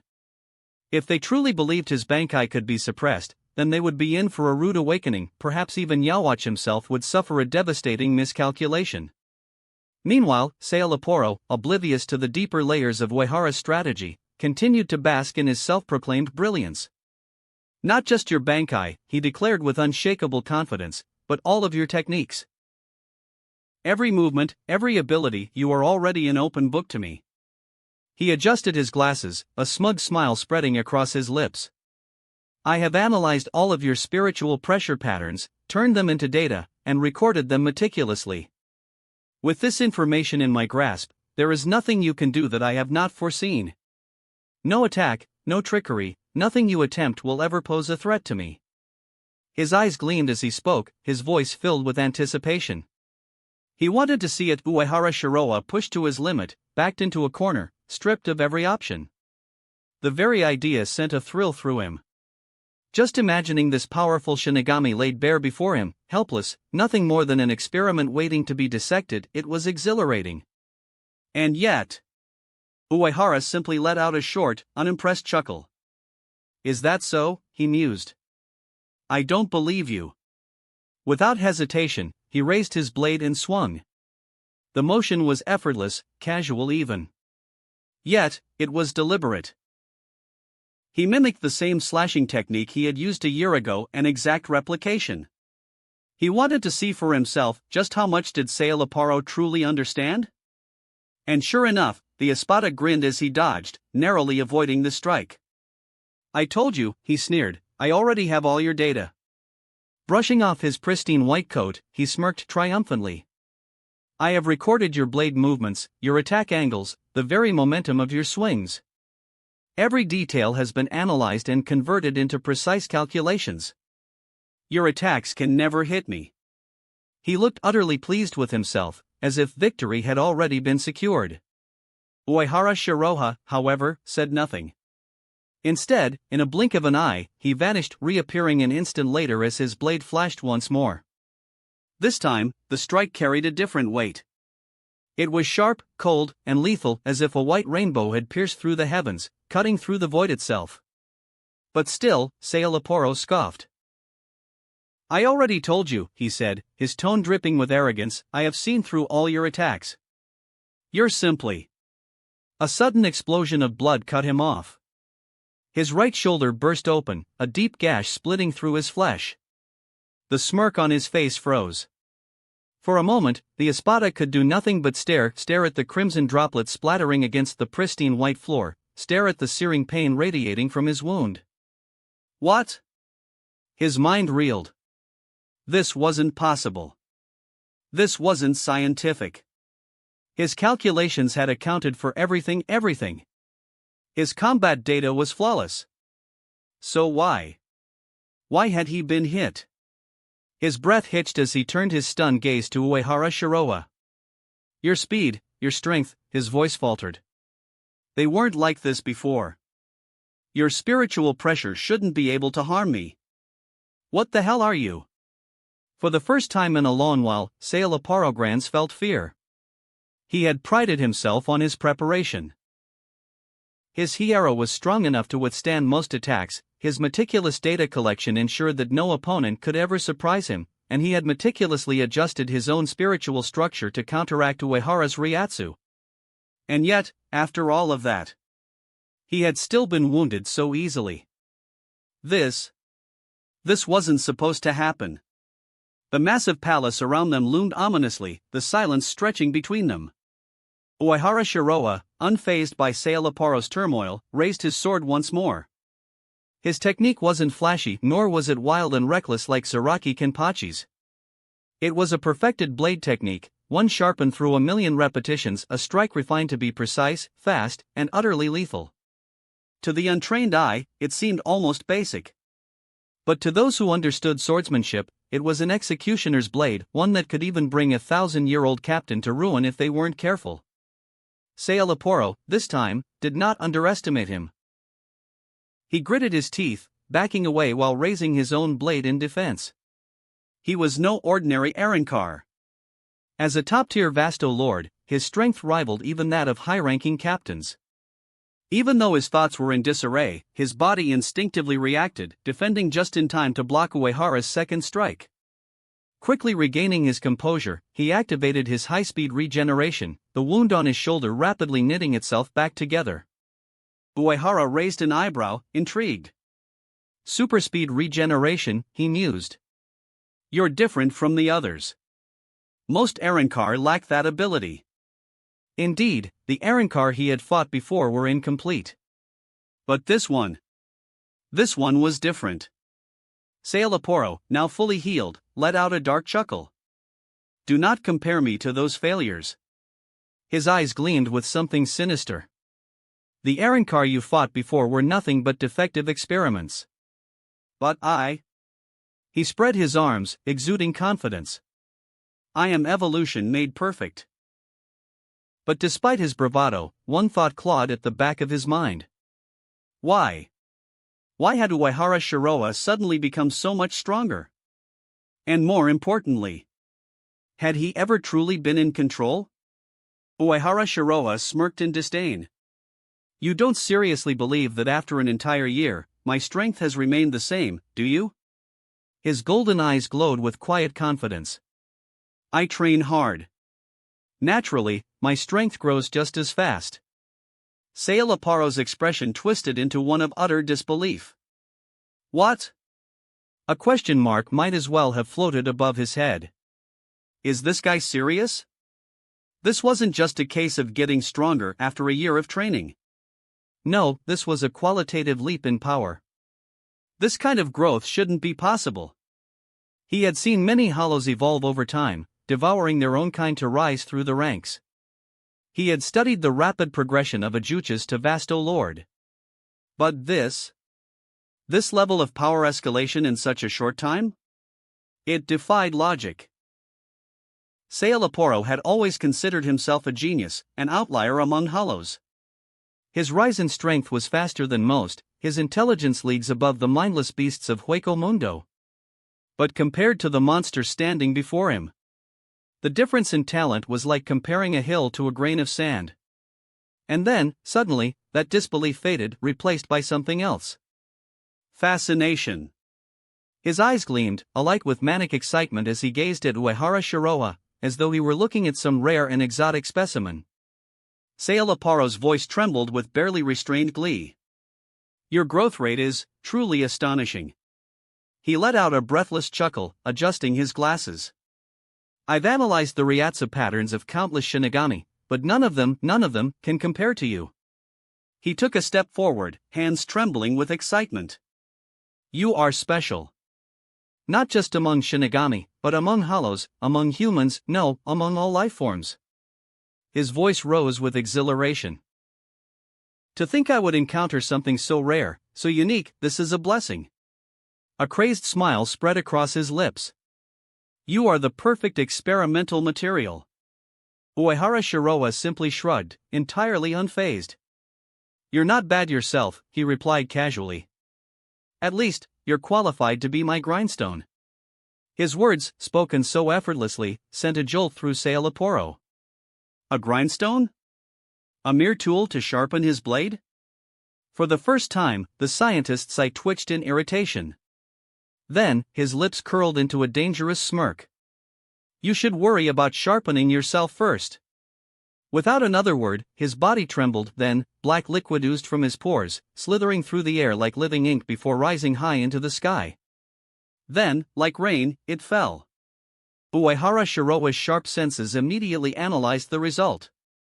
His eyes narrowed slightly. A cloning technique? Frowning, he stepped aside, dodging most of the falling droplets.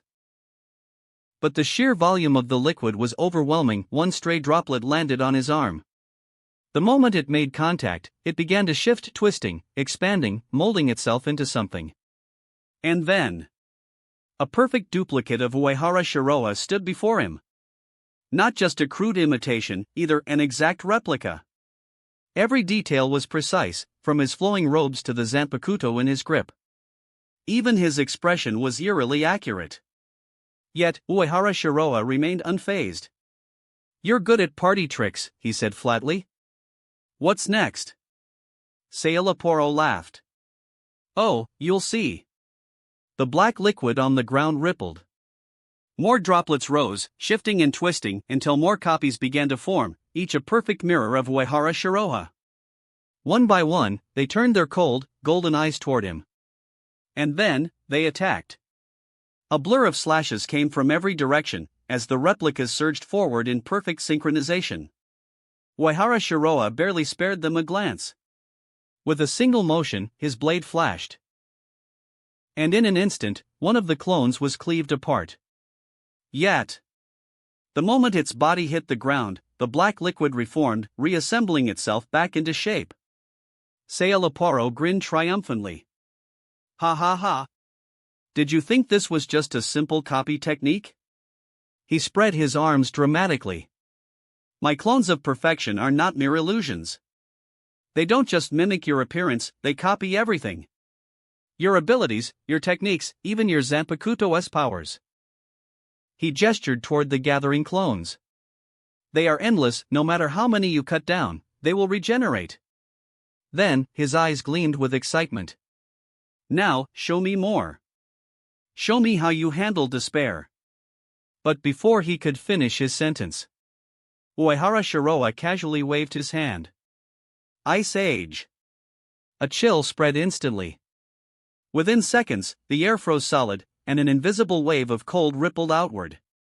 Everything, every copy, every droplet of black liquid froze in place. The clones, once poised to attack, became lifeless statues of ice. Even the liquid on the ground was rendered motionless, suspended in crystalline frost.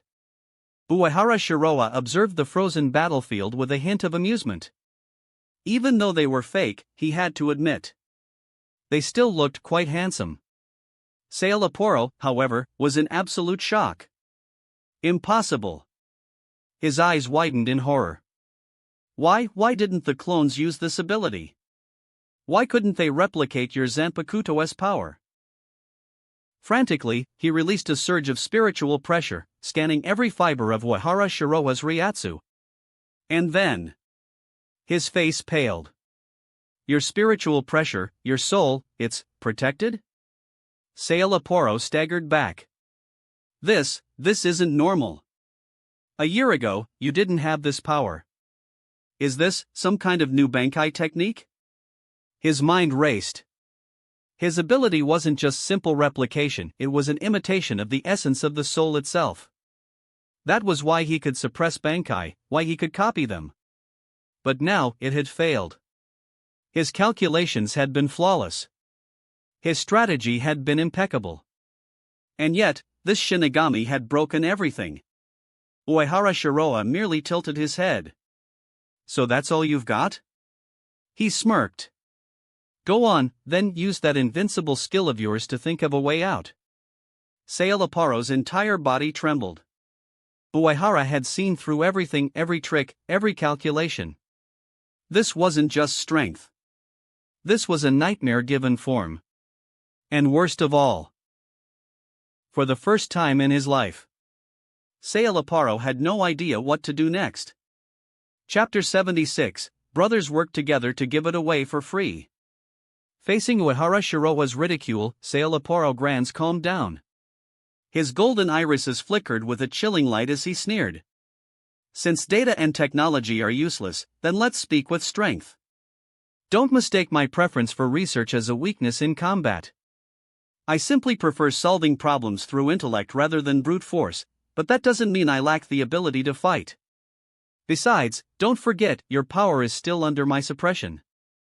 This time, Sailaparo had undertaken the operation without informing Aizen. The previous failures of Pechi and Nilu had merely been convenient scapegoats. They were disposable assets used to test the waters, nothing more. Taking such a significant risk, he had no choice but to see his plan through to the end. The secrets hidden within Uehara Shiroa were far too tempting to ignore. The power of time and space. It is the most magnificent gem of all.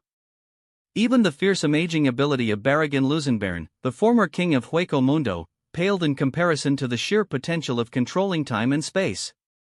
That kind of power could overturn the very balance of existence itself.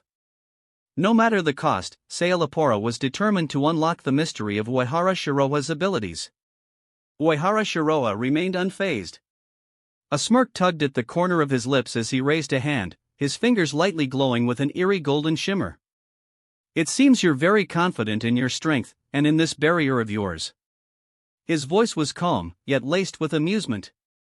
A subtle pulse of energy radiated from his fingertips, and in an instant, the Mind Stone's power activated.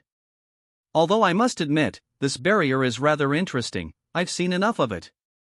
So, allow me to trouble you, why don't you go ahead and remove it for me? To most beings, abilities that directly targeted the soul were incredibly troublesome. But to Uehara Shiroa, they were little more than trivial inconveniences. In the world of the Soul Reapers, everything possessed a soul. Be it Shinigami, Arrancar, Quincy, or even the weapons they wielded, everything had a spirit, a will of its own. And where there were souls, there was energy. The power of the Mind Stone could manipulate and transform that energy into something far more terrifying than mere spiritual pressure. Bankai? Meaningless. Fullbring? Useless. The Quincy's spiritual weapons? Powerless. Even the self-aware artifacts, the advanced barriers imbued with personal will, none could stand against the absolute dominion of the Mind Stone. With his mastery over the gem, Uehara Shiroa had reached a level where he could suppress even transcendent beings. Compared to that, a mere Vasto Lord-class Arrancar, no matter how exceptional, stood no chance of resisting its influence. Sailaparo, as powerful as he was among the Vasto Lords, was no exception.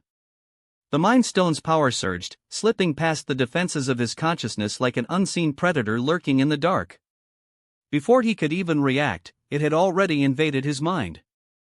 Within the depths of Saelaparo's consciousness, Uehara Shiroa found himself staring at a rebellious-looking young man with unruly blonde hair and an arrogant smirk. The moment the spirit laid eyes on Uehara, his expression shifted into one of wariness before he shouted. "My name is Yilford Grands. If you want to fight, then come at me." This spirit, Yilford, was none other than Saelaparo's elder brother. During his time as a human, Yilford had been a commander, a ruthless, bloodthirsty warrior who reveled in battle. His aggression had not faded even in death, as he had become one of Saelaparo's most violent creations. Through his research, Saelaparo had developed the secret technique known as conception notification and extracted Yilford's consciousness, giving him form as the 15th Espada. In the canon timeline, Yilford had ventured into the human world under the command of Grimjow Jagerjax, seeking to cause trouble for Kurosaki Ichigo. However, his arrogance had led to his downfall. He was ultimately cut down by Abariranji's first Bankai, Hihio Zabumaru, his body left in ruin. Interesting. Uehara Shiroa's voice echoed through the consciousness space, calm yet compelling. You want to fight? Then fight for control of your own body first. Remove the barrier, and we'll see if you're truly worthy of battle. There was an undeniable force behind his words, an irresistible temptation laced with the power of the Mind Stone. And just like that, Guilford obeyed. Back in reality, Sailaporo's body moved on its own. Without hesitation, his hands lifted, and the intricate spiritual barrier that had suppressed Uehara Shiroa's power shattered. The golden glow of the Mind Stone flickered for an instant before fading. The entire process had been seamless, natural, as if Guilford himself had chosen to lift the barrier of his own free will. And the most terrifying part? Sailaporo himself remained completely unaware of what had just transpired. His mind was still focused on his previous sneering response, still mocking Uehara Shiroa when his thoughts abruptly came to a crashing halt. Ask me to remove the barrier? Ha! Do you take me for a fool? The hunter does not simply release the prey caught in his traw. His words died on his tongue. His breath hitched. A shiver ran down his spine as his eyes darted around wildly, panic setting in. What? His pupils dilated as he took in his surroundings, his heartbeat pounding in his ears. The once impenetrable barrier that had sealed the battlefield was gone. The oppressive weight that had shackled Uehara Shiroa's spiritual pressure and Zanpakuto, completely erased. Sailaporo's hands trembled slightly as he stared at them in disbelief. Sweat dripped from his forehead as confusion clouded his mind. Who am I? Where am I? What just happened? This barrier had been constructed using his most advanced techniques. It was designed so that only he could remove it. There was no possible way Uehara Shiroa could have broken it.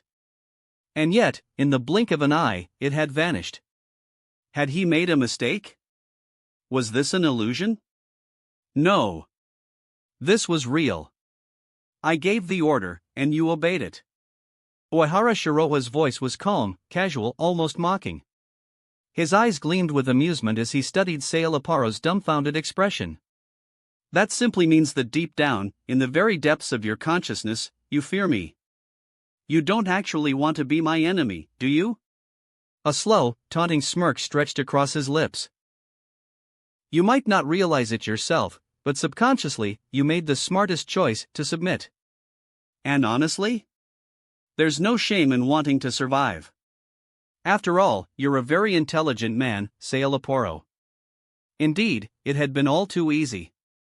While the Mind Stone's power was overwhelming on its own, the real key to breaking Sailaporo's will had been the flaw in his very existence, Guilford. Having another consciousness within his body made him vulnerable. And Uehara Shiroa had taken full advantage of that weakness. Sailaporo Grands had been utterly and completely deceived. With the restriction of the barrier lifted, Uehara Shiroa felt an immediate sense of relief. The suppression that had shackled his spiritual pressure was gone, and the energy surging through his body swelled dramatically, like a blade sharpened to its absolute limit. The sheer intensity of his presence bore down on Sailaporo Grands, making his breath hitch involuntarily. A cold sweat formed on the Espada's forehead. His fingers trembled ever so slightly. Am I truly afraid? The thought flickered through Sailaporo's mind, unbidden yet undeniable. His heart wavered for a brief moment, but he quickly suppressed his hesitation. He had not survived as an elite hollow for centuries without the ability to steel himself under pressure. His eyes narrowed as he clenched his fists. He scoffed and suddenly shouted, as if regaining control over himself. Guilford! Is that you? His voice carried a sharp edge, frustration barely concealed beneath it.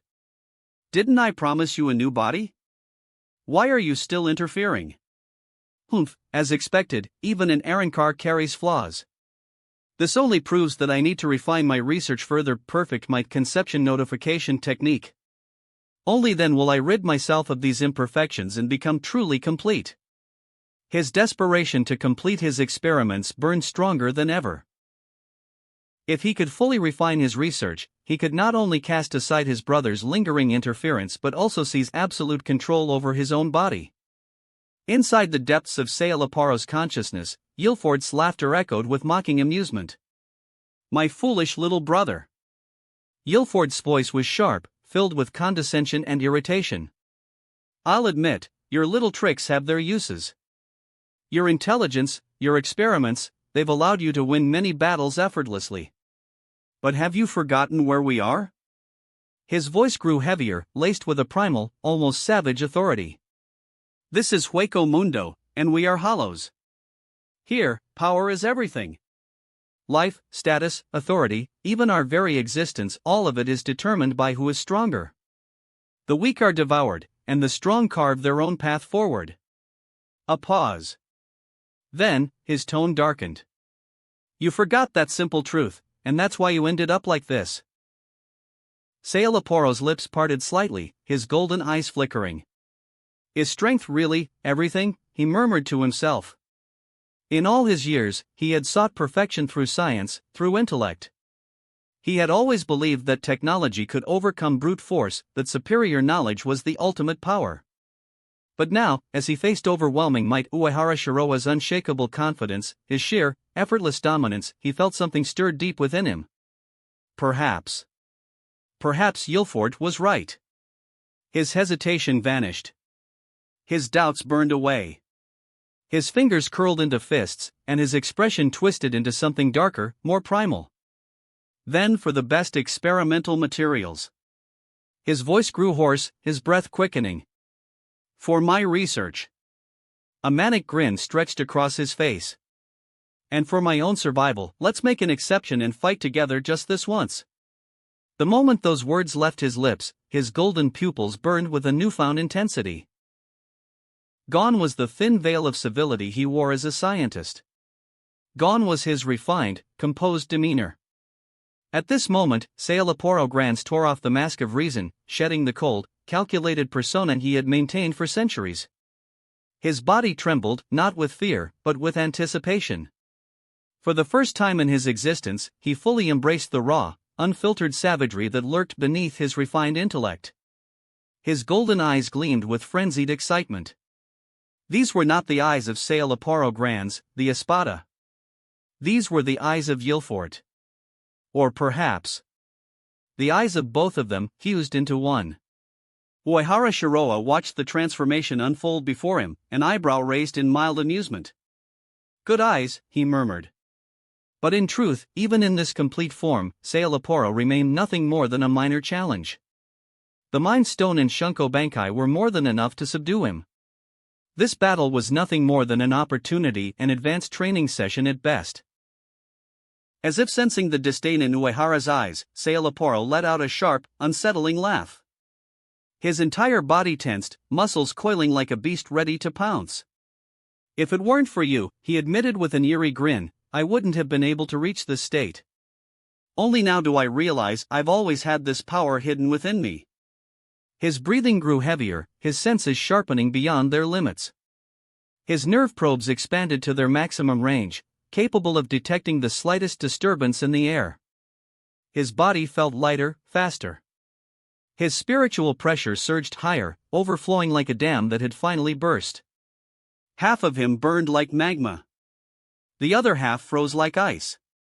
The fusion of the two created an endless, terrifying source of power. For the first time, Sailaporo felt truly invincible. A wave of blood-red spiritual pressure erupted from his body, rocketing into the sky like a beacon of destruction. The moonlight that bathed Hueco Mundo's desolate landscape turned crimson under its overwhelming force. The surrounding air warped and trembled. The walls of the battlefield, built from a special material designed to withstand the force of an espada, began to crack under the sheer magnitude of his Ryatsu. The killing intent that radiated from him was suffocating, thick and oppressive like an ocean of blood and corpses. And yet, Uehara Shiroa did not move. His expression remained unchanged, his posture relaxed. With nothing but sheer will, his golden spiritual pressure condensed around him, effortlessly resisting the oppressive force that sought to crush him. The 1,000-year foundation of his captain-level Zanpakuto ensured that he remained unshaken, untouchable. TCH. You're really calm, huh? Sailaporo muttered, his grin widening. Without another word, he vanished. A sonido so fast that even most Vasto Lord would have struggled to follow. In the blink of an eye, he was upon Uehara, his blade slashing downward with terrifying speed. Die! His blade carried an immense amount of condensed red ryatsu, the very tip glowing with destructive energy. Most hollows, no, most espada, would be obliterated instantly if they were caught in this strike. But Uehara Shirowa's eyes gleamed gold. His body shifted ever so slightly. With a single motion, his right arm swung forward. A golden glow erupted from his blade as his spiritual pressure condensed into a single, perfect slash. Clang! The two swords collided. Golden and red spiritual pressures intertwined, spiraling violently as they clashed. A blinding explosion of energy expanded outward, forming a massive sphere of light, half gold and half red. For a brief moment, the two forces seemed equal. Then, the red light overwhelmed the golden light. And the sphere shattered. Boom! A massive shockwave erupted, sending red and black energy waves crashing outward.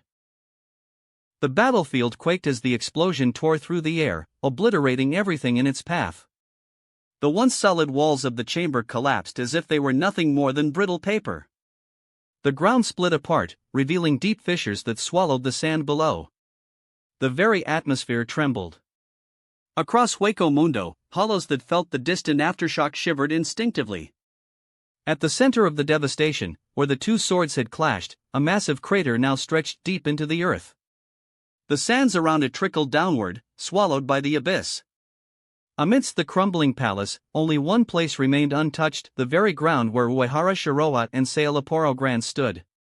Sailaparo's potential had surged beyond what even he had imagined.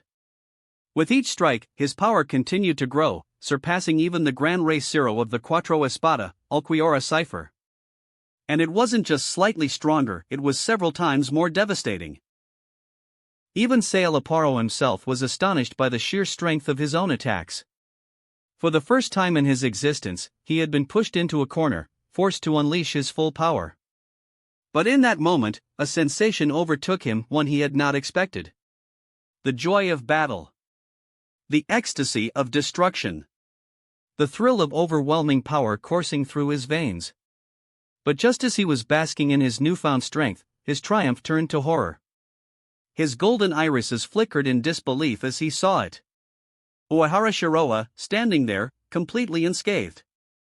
The attack that should have torn his opponent apart had been received effortlessly. It was as if his strongest blow had been nothing more than a gentle breeze to the man before him. Sailaparo's shock lasted only a fraction of a second before his battle instincts took over. He gritted his teeth and launched another, even fiercer attack. The next moment, both figures vanished.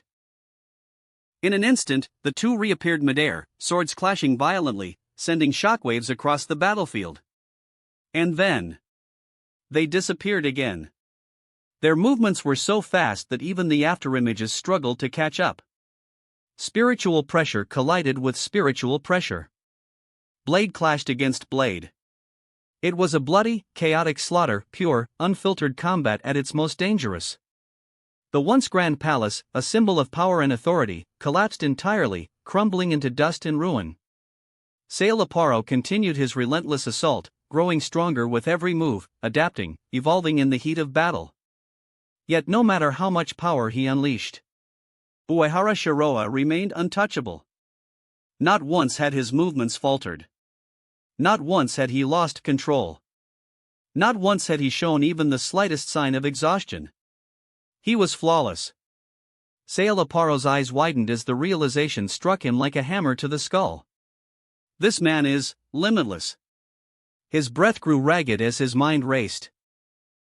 Have you really been a Shinigami for less than 100 years? Sailaparo exclaimed in disbelief, his voice edged with desperation. He was no fool, he had lived for centuries, fought countless battles, studied the strongest warriors in Hueco Mundo. Yet before him stood a man who surpassed everything he thought possible. 200 years ago, when I invaded Soul Society, I fought against one of your captains, a man also known as Kenpachi. He was said to be the strongest Shinigami, the very embodiment of battle itself. His golden pupils trembled as he recalled that battle.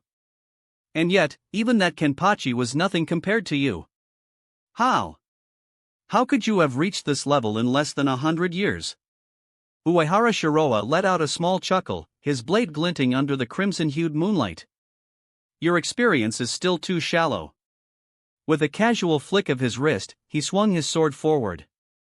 Sailaparo barely managed to raise his blade in defense, deflecting the strike by mere inches. But even as he parried, a cold realization seeped into his bones. That strike had been effortless. Uehara Shiroa wasn't even trying. You fail to understand, Sailaparo. Uehara's voice was calm, unhurried. The world of the Shinigami is filled with monsters beyond your comprehension. Aizen, who lurked in the shadows, concealing a power far greater than any Espada. Kenpachi Zaraki, who had once defeated the strongest healer in history as a mere child. Kurosaki Ichigo, who had been invincible from the start. Compared to them, Uehara tilted his head slightly, smirking. You still have a long way to go. Saelaparo's expression twisted into one of frustration, but he quickly suppressed it.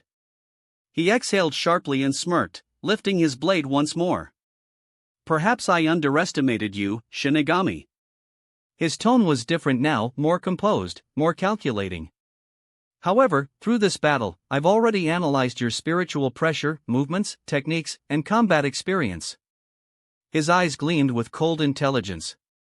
I've mastered your combat data. Now, I can predict your attacks.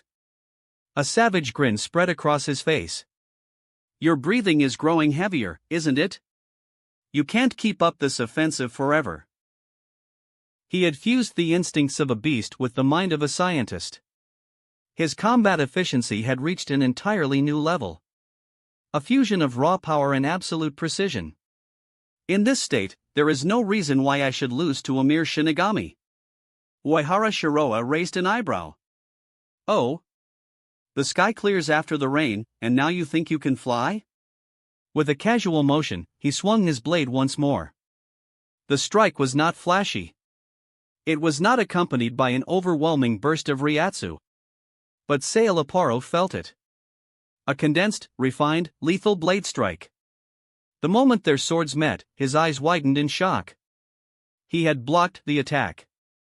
But a sharp pain flared in his chest. Blood sprayed into the air. He gasped, stumbling back. His Hiero, his supposed impenetrable defense, had been pierced. Panicking, he released a burst of spiritual pressure and swung his blade wildly, forcing distance between them. Both warriors retreated. For a moment, the battlefield fell silent. A single drop of blood fell from above, reflecting the moon's crimson glow. Saelaparo's gaze followed it instinctively. Then, the two figures vanished once more. As he retreated, Saelaparo's pupils shrank in horror. His entire focus zeroed in on the blade hurtling toward him. A single, devastating strike. His calculations were shattered. His instincts screamed at him. Dodge! With a roar, Saelaparo twisted his body at the last possible moment, narrowly avoiding a fatal hit. Instead, the blade pierced straight through his shoulder. Ha! He let out a manic laugh, blood dripping from his lips. You Shinigami have no defense, he sneered. But I have Hiero, and I have super speed regeneration. A twisted smile curled his lips. I've won. Ignoring the searing pain in his body, he lifted his blade and slashed toward Uehara Shiroa's chest. Victory was within reach. And then, his world shattered. His blade made contact. And stopped. It didn't cut through. It didn't pierce flesh. It didn't even leave a scratch. Saelaparo's breath hitched. His eyes widened in disbelief. His mind went blank. The battlefield, the destruction, the blood, all of it faded into the background. His strongest attack had done nothing. Absolutely nothing. A heavy silence filled the air. Uehara Shiroa tilted his head, looking down at him with mild amusement. Saelaparo's grip trembled. Impossible. At that moment, the battlefield grew deathly silent. And the Espada of Perfection finally realized. He was nothing before this man. Chapter 77, Hueco Mundo is shaken, and the Vastolords are shocked. Under normal circumstances, Saelaparograns would never have been injured so easily. His blade was sharp, his attacks precise, and his regenerative ability made him an opponent who could afford to take damage in exchange for an advantage. But this was different. His slash, one that should have dealt devastating damage, had done nothing. Absolutely nothing. As a super Vastolord, he had spent thousands of years perfecting his craft, accumulating vast amounts of experience and refining his abilities to near perfection. Yet in this battle, everything that should have worked failed. Saelaparo's combat strategy relied on his Hierro, iron skin, and super speed regeneration, allowing him to fight recklessly and endure blows that would kill lesser beings. But none of that mattered here. Uehara Shiroa's universal barrier was on an entirely different level, bordering on perfection. In comparison, the renowned Hierro of the Vastolords was nothing more than child's play. On top of that, Uehara Shiroa possessed a terrifying ability, the power to foresee the future. Every attack, every movement, every change in spiritual pressure. All of it was predicted in advance, allowing him to fortify his defense before the attack even landed. With these two abilities combined, it was no wonder he had taken Saelaparo's full-strength slash without a scratch. In truth, if Uehara Shiroa had wanted to end this fight from the beginning, he could have.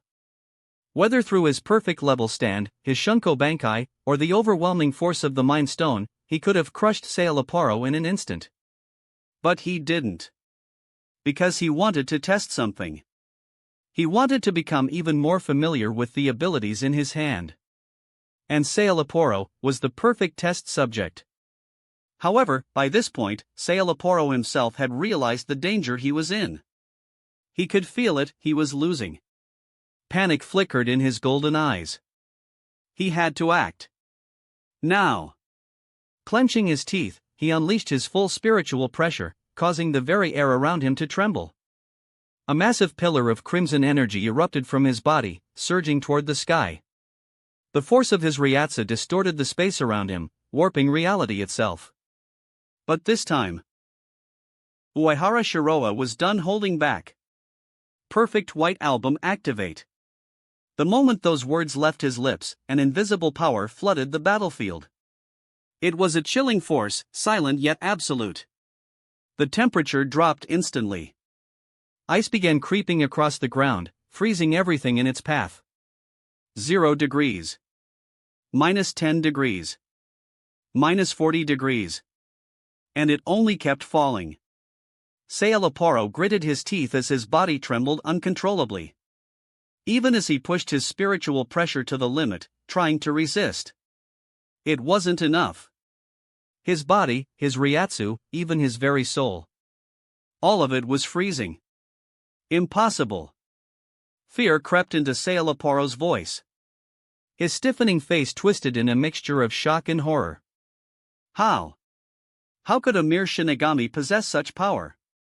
He struggled to move, but the cold was relentless, creeping into his bones like an unavoidable curse. His mind raced with desperate thoughts. What kind of ability is this? Why can't I resist it with my spiritual pressure? His body transformation had made him resistant to spiritual pressure attacks, he was sure of it. That was why, even earlier in the battle, he had taken hits without suffering real damage. But this wasn't normal. This power did not contain spiritual pressure, it was something else entirely. Saelaparo's teeth clenched.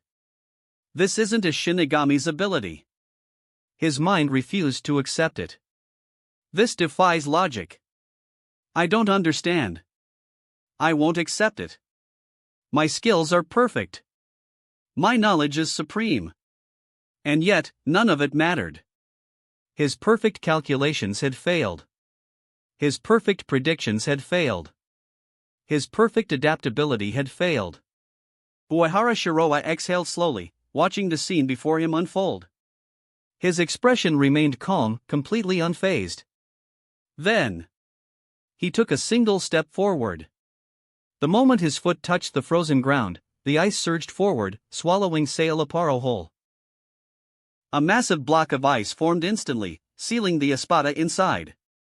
The battlefield fell into silence. Sailaparo Granz, one of the top combatants of Hueco Mundo, was now nothing more than a frozen statue. Yet, despite everything, he wasn't dead. Even in his frozen state, his powerful vitality and superspeed regeneration allowed him to cling to life. As expected of a top-level hollow, his resilience was terrifying. Uehara Shiroa smirked. Let's see how long you can last. Meanwhile, inside the ice, Sailaparo was at a crossroads.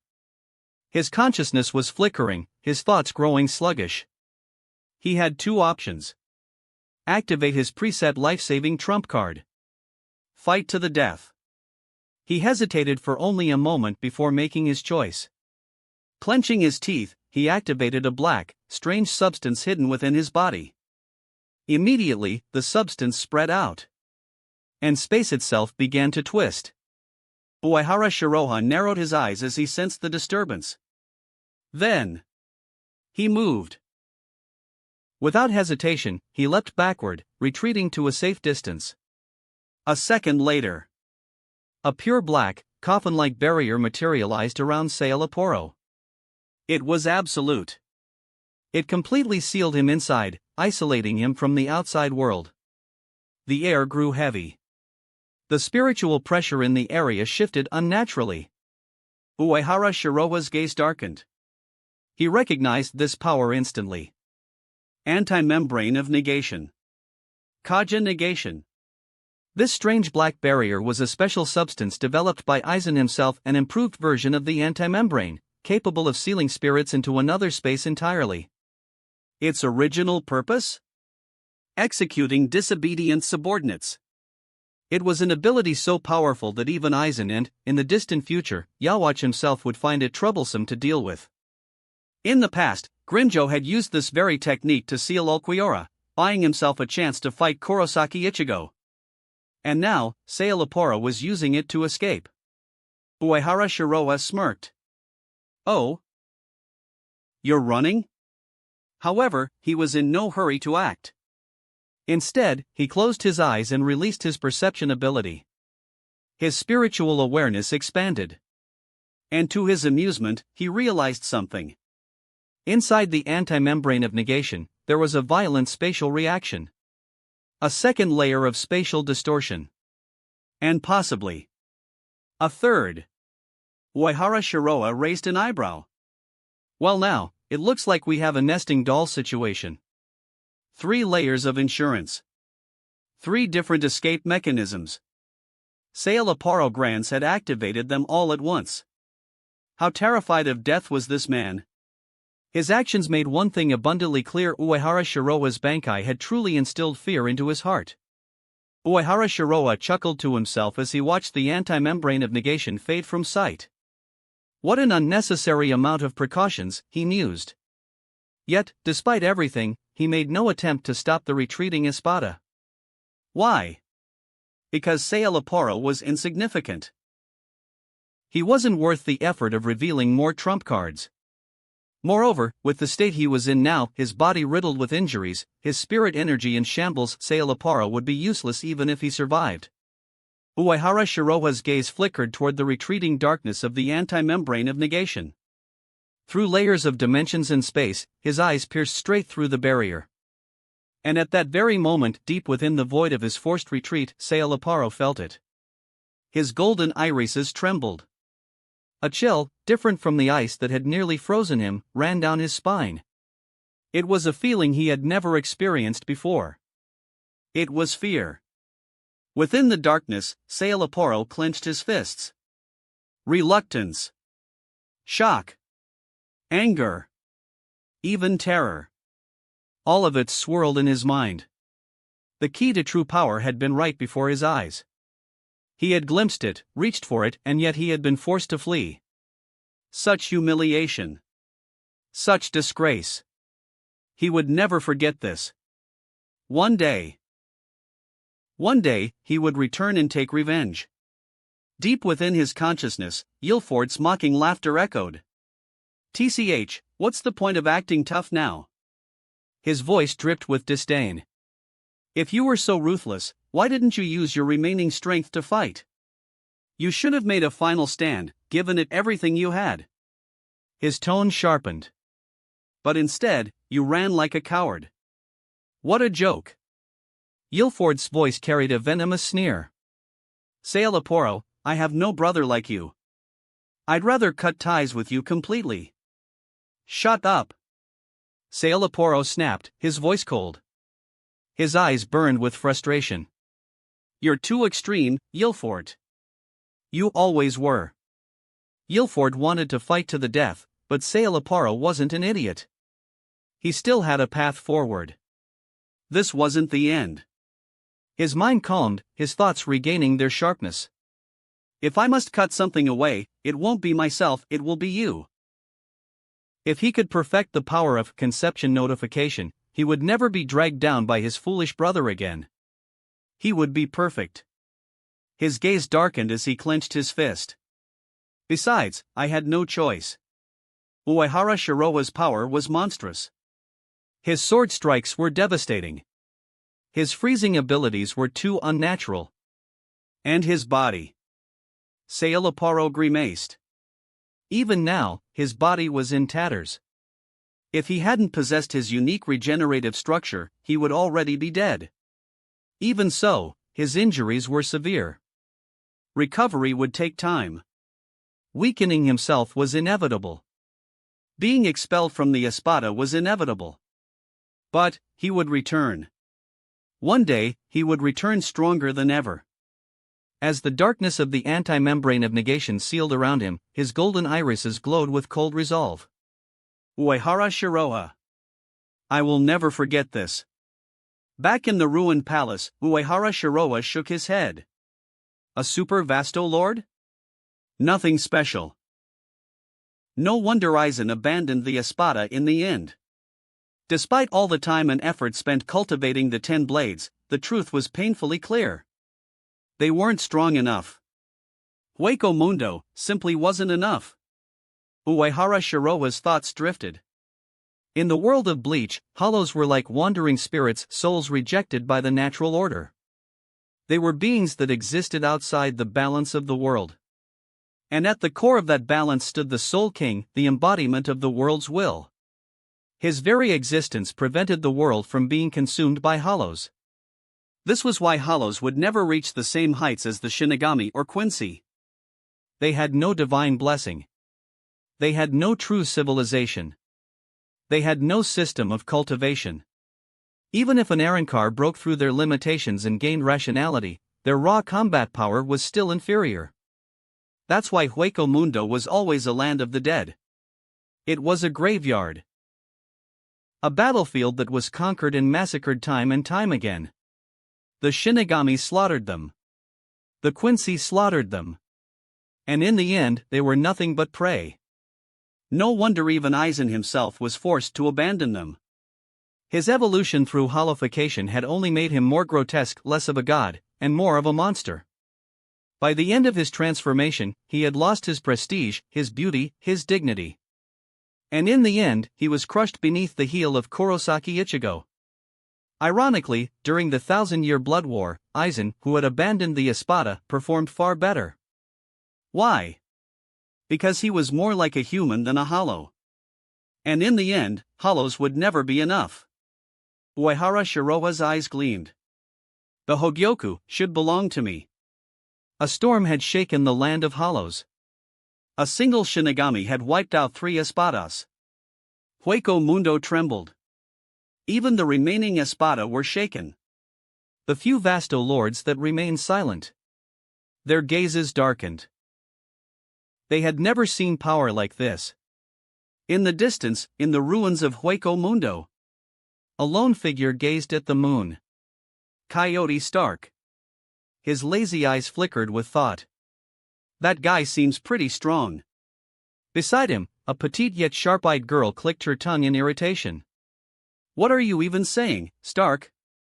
Lillinette snapped. That guy isn't like us. He'll never be our ally. Her tone hardened. You have no companions except me. So forget it. Stark sighed. Is that so? He sounded disappointed. Elsewhere, in the darkness, the former king of Hueco Mundo, Barragan Luzenbern, sat in his crumbling throne. His ancient, withered eyes gleamed with rage. A Shinigami, acting so freely in my domain? His spiritual pressure flared violently.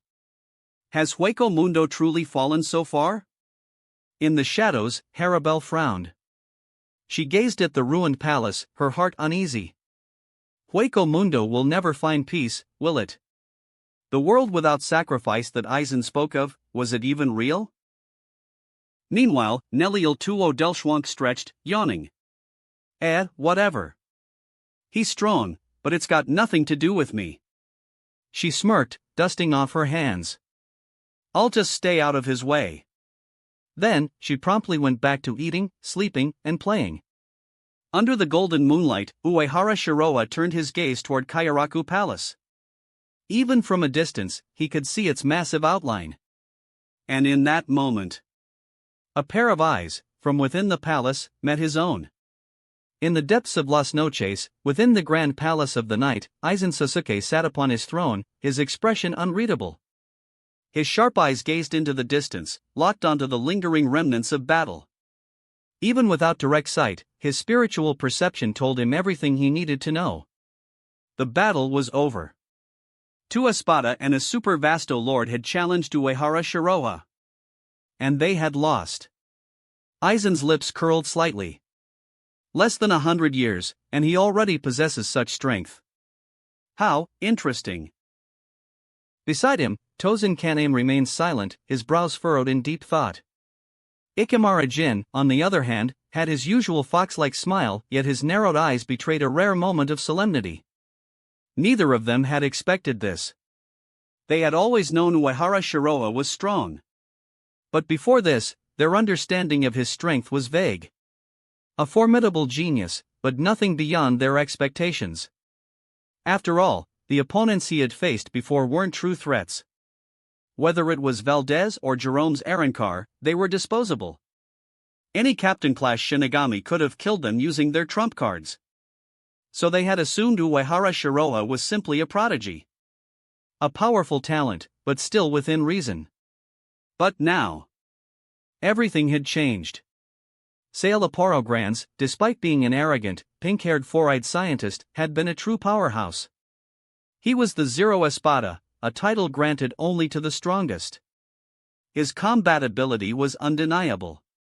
And yet, he had been completely and utterly crushed. To defeat such an opponent, Uehara Shiroa had undoubtedly stepped into the realm of the true top-tier powerhouses.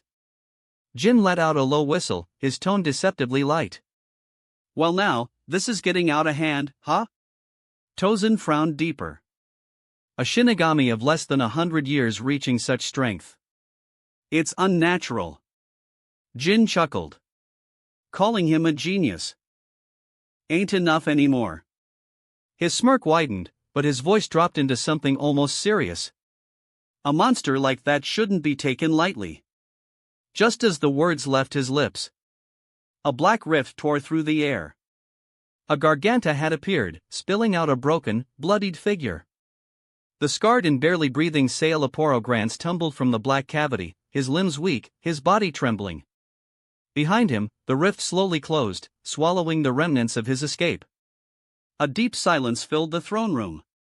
Aizen's gaze darkened. His fingers tapped against the armrest of his throne, slow and rhythmic. Tozen Kaname's lips curled in displeasure. Sailaporo, he said, his tone carrying an unmistakable edge of disappointment. His voice was calm, too calm. You disobeyed Lord Aizen's orders, and challenged Uehara Shiroa without authorization. His next words were laced with quiet scorn. And yet, you lost. To Tozen, the Arankar were nothing more than tools of justice. Disposable weapons to enforce Aizen's will. If they were incompetent, they were worthless. If they were disobedient, they were unnecessary. Jin, on the other hand, let out a dramatic sigh. Well, well. Ain't this a surprise?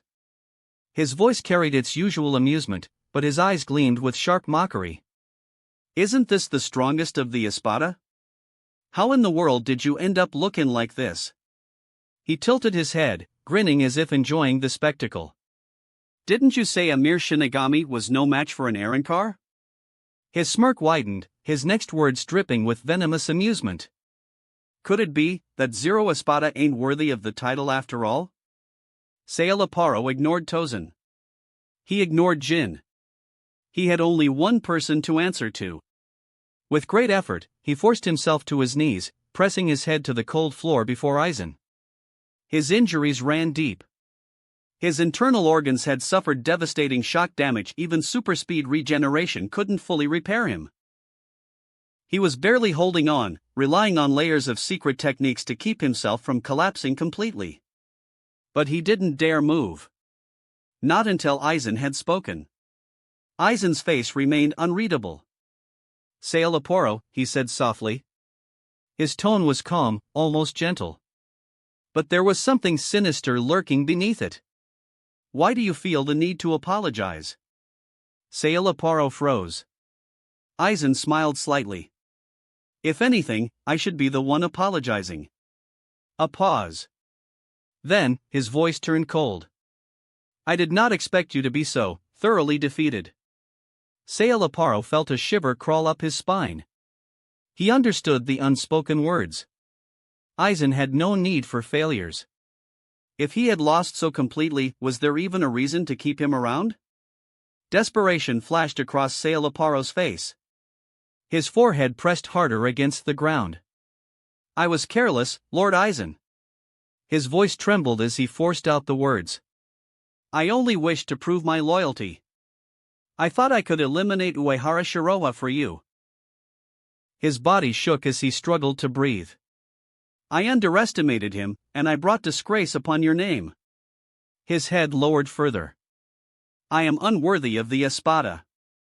I accept any punishment you see fit. Aizen studied him for a long, agonizing moment. Then, finally, he spoke. Sailaporo. A pause. I do not doubt your loyalty. Sailaporo's breath hitched. Aizen's golden eyes gleamed. However, you are indeed no longer fit to remain among the Espada. A tense silence fell. But then Aizen's lips curled into something almost amused. Nero, Paid, all of them have proven one thing. His voice grew colder. The first generation of the Espada is unnecessary. Sailaporo's body tensed. Aizen's gaze darkened. The weak will be eliminated. Lord Aizen is right. Thank you for your forgiveness, Lord Aizen. I will never fail a second time. Sailaporo is very sensible. He knew that he had finally passed this level. Aizen nodded and said to Tozen.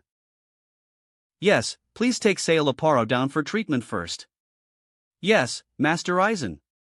Tozen bowed his head and accepted the order, then turned and walked out.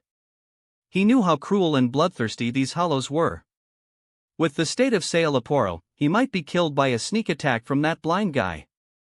What future does a race that focuses on self-destruction have? Thank you, Master Aizen. I will give you everything for you, Sailaporo said as he about to leave for treatment. However, just as he was about to leave the palace with Tozen Kaname, Aizen spoke up. This time you should have obtained enough data about Uehara Shiroha. If you find any results, don't forget to report to me. Yes, Master Aizen. Sailaporo's body froze, and cold sweat broke out. He didn't even dare to turn his head, and an inexplicable fear rose in his heart. It turns out that Aizen has always known that I launched this attack for Uehara Shiroha's Bankai. What a terrifying man! Both in strength and wisdom. Tozen Kaname, who was walking in front, snorted coldly and continued to move forward. Chapter 78, The Gotii 13th's Gesture of Goodwill, the unofficial 14th Division. At this moment, only Ikimaro Jin and Aizen remained in the main hall of palace. Jin, wearing his ever-present sly grin, glanced at the calm and composed Aizen before speaking in a half-jesting tone. Aizen Taicho, you really are cruel. You knew from the start that Sailaporo was hiding something, but you chose not to expose him right away just to watch him squirm. Aizen looked at Jin leisurely, an enigmatic glimmer in his eyes. Understanding the heart is difficult. Even people themselves often fail to grasp the depths of their own desires, Aizen mused. The only thing I can do is present them with a reflection, a reality that belongs solely to them. At the beginning, his illusions were powerful but not yet perfect.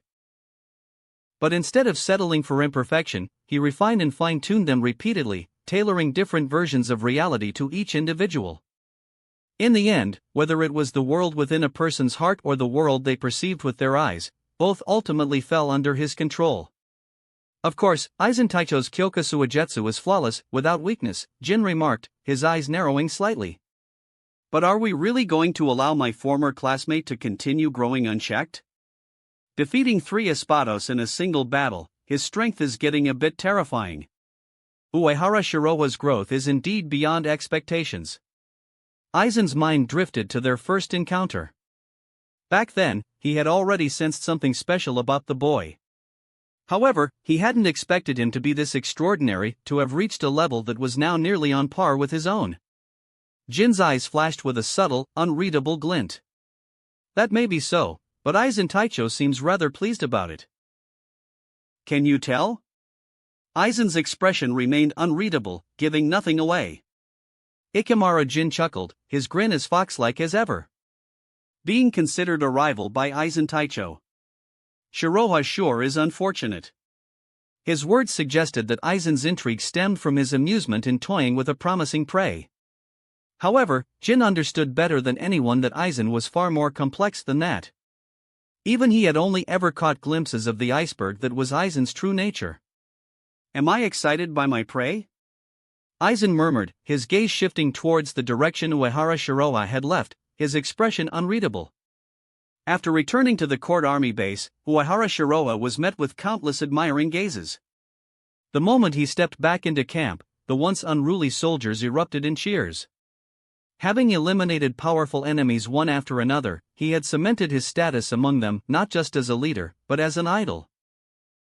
These men, once the most notorious rogues of the 80th district, had become his most loyal followers. In the past, they had only believed in strength only in blades and fists. But now, their faith lay solely in Uehara Shiroha. One command from him, and they would charge through fire and flood without hesitation. To them, serving under a warrior like Uehara Shiroha was an honor worth dying for. These men were either incredibly simple or incredibly stubborn. Before anyone realized it, the court army had become fiercely united, their loyalty absolute. In their eyes, there was no longer a captain-commander. No longer the Gotei 13. There was only their leader, Uehara Shiroha. To them, he was a god. Upon returning to the Soul Society, Uehara Shiroha was once again celebrated as a hero. The Department of Research and Development had previously detected powerful fluctuations of spiritual pressure emanating from Hueco Mundo on the level of a Vasto Lord. Not just one, but 3. And one among them had exceeded the strength of a standard Vasto Lord. Panic spread through the Soul Society like wildfire. The high-ranking Shinigami recalled the devastating invasion of the Vasto Lords more than 2 centuries ago. Back then, it had taken Kenpachi Azashiro's might to repel the onslaught, yet the Gotei 13 had suffered enormous losses. But just as fear took hold, the disturbances in Hueco Mundo ceased. The overwhelming spiritual pressure vanished. And the only thing that had changed? Uehara Shiroha had arrived. The Soul Society breathed a sigh of relief, realizing that, once again, the one who had secured their safety was none other than Uehara Shiroha. This wasn't the first time the Gotei 13 had owed him a debt. Ever since he became the court army's commander, both the Soul Society and the human world had enjoyed an unprecedented period of peace. For that, every Shinigami was grateful. His prestige had long since surpassed that of the average captain. And now, within the heart of Siriidii, the court army was being referred to by a new, unofficial name. The 14th Division. All of this was because of one man. An invincible leader. The following evening, Kyoraku Shunsui arranged a grand banquet in Uehara Shiroha's honor, as was becoming tradition. The chosen venue? None other than the most prestigious establishment in Hanamachi, the Flower Street. Inside a lavish, emerald-adorned chamber, a group of beautiful women encircled Uehara Shiroa like stars orbiting the moon.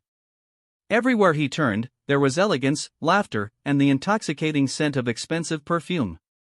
Soft hands stirred his drink. Delicate fingers added fragrance to his cup.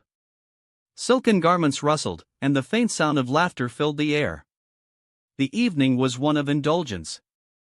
And, after a few more moments of such luxury, Uehara Shiroa felt utterly at ease.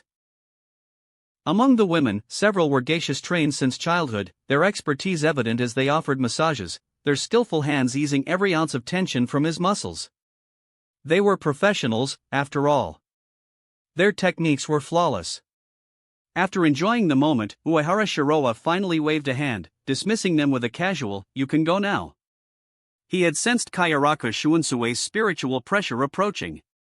A short while later, the captain of the 8th Division entered, carrying a bottle of fine sake. Without preamble, the two men sat down and began drinking. Uehara Shiroa studied Kayaraka Shunsue, who was leisurely sipping his drink beside him, and smirked. "Brother Kayaraku, you're being quite generous tonight," he remarked. "This is the most extravagant establishment in the entire Flower Street. You must have spent a fortune on this. Your personal savings must be nearly drained by now, no?" The room's decor was nothing short of opulent. Even the highest-ranked captains of the Gotei 13 would rarely, if ever, see such grandeur in their lifetimes. The women who had attended to him weren't just beautiful, they were rare, cultivated gems, flawless in their grace and skill. And naturally, the price for such an experience was astronomical. Even among nobles, only the wealthiest could afford it. This time, Kayaraka Shunsue had indeed spent a fortune. However, before Uehara Shiroa could make another remark about it, Kayaraka Shunsue chuckled and raised his cup. "This time, someone else is footing the bill," he said with a smile. "Just now, the old man approved a large amount of military funds for your court army. He specifically mentioned that we should express our gratitude properly, so all the expenses tonight will be covered by the 1st Division." Kayaraka Shunsue took a sip of his sake, his tone turning slightly playful. Even towards his own division, the old man has never been this generous. Uehara Shiroa tapped the rim of his cup, his gaze thoughtful. He understood what Yamamoto was doing. The court army was no longer a small-scale operation, it had grown into a formidable force. This money was a form of compensation. After all, Uehara Shiroa had built the court army from nothing, without any support, without any backing. No one had believed in him back then. No one had helped him. Yet now, the court army had developed into an indispensable force for the Soul Society, assisting the Gotei 13 in countless ways.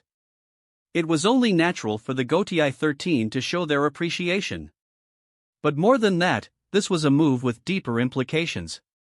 At this point, Uehara Shiroa's strength and influence had surpassed that of many captains. The court army was no longer just a ragtag group, it had become a power of its own. And when dealing with someone of his caliber, mere money wasn't enough. For the high-ranking controllers of Suriitii, currency was just a number. What truly mattered was favors and alliances. Strong men at their level sought respect and acknowledgement, not material wealth. Uehara Shiroa picked up his glass, took a slow sip, and said flatly, "Is the old man trying to recruit the court army?" The rapid rise of the court army was something that couldn't be ignored. Even an outsider like Tozen could recognize its growing momentum. The future prospects of the court army far surpassed those of the Kido Corps or the Department of Research and Development. In the past, the Gotei 13 had absorbed the Onmitsukido into their ranks. And now, after witnessing the capabilities of the court army, they might be considering doing the same. Of course, Uehara Shiroa knew that old man Yamamoto was not so short-sighted. He wasn't just after the court army. He was after its leader. The old man Yamamoto didn't just want to absorb the organization, he wanted Uehara Shiroa himself. He had probably long since considered eliminating the court army as an independent force and drawing Uehara Shiroa completely into the Gotei 13. Kayaraka Shunsue chuckled, clapping his hands. "Ha ha ha. I guess I can't hide anything from you after all." He leaned back, refilling his cup with a leisurely motion. Actually, when you first formed the court army, the old man thought of it as nothing more than an act of defiance, he admitted. He believed it wouldn't last, that sooner or later, you'd come to your senses and return to the Gotii 13. Kayaraku took a sip before continuing. But, well, things didn't exactly go as planned. The court army had thrived, beyond anyone's expectations. And now, the old man was beginning to feel uneasy. Yamamoto had originally allowed Uehara Shiroha to operate freely because he saw him as a rare talent, one worth cultivating. He thought that, sooner or later, Uehara Shiroha would return to the fold. But before anyone realized it, Uehara Shiroha and the court army had become an independent powerhouse. Now, it wasn't about optimism anymore. It was about necessity. The old man wasn't just watching over Uehara Shiroha, he was starting to depend on him. Uehara Shiroha set his cup down and said calmly, with the old man's prestige, there's no need for such roundabout tactics. Besides, I'm still the third seed of the first division. I'm still a member of the Gotii 13. His voice carried no arrogance, only clarity. He understood what Yamamoto and Kayaraku Shunsui were thinking. This was a veiled attempt to secure his loyalty. It seemed that they were already considering him as a future captain commander.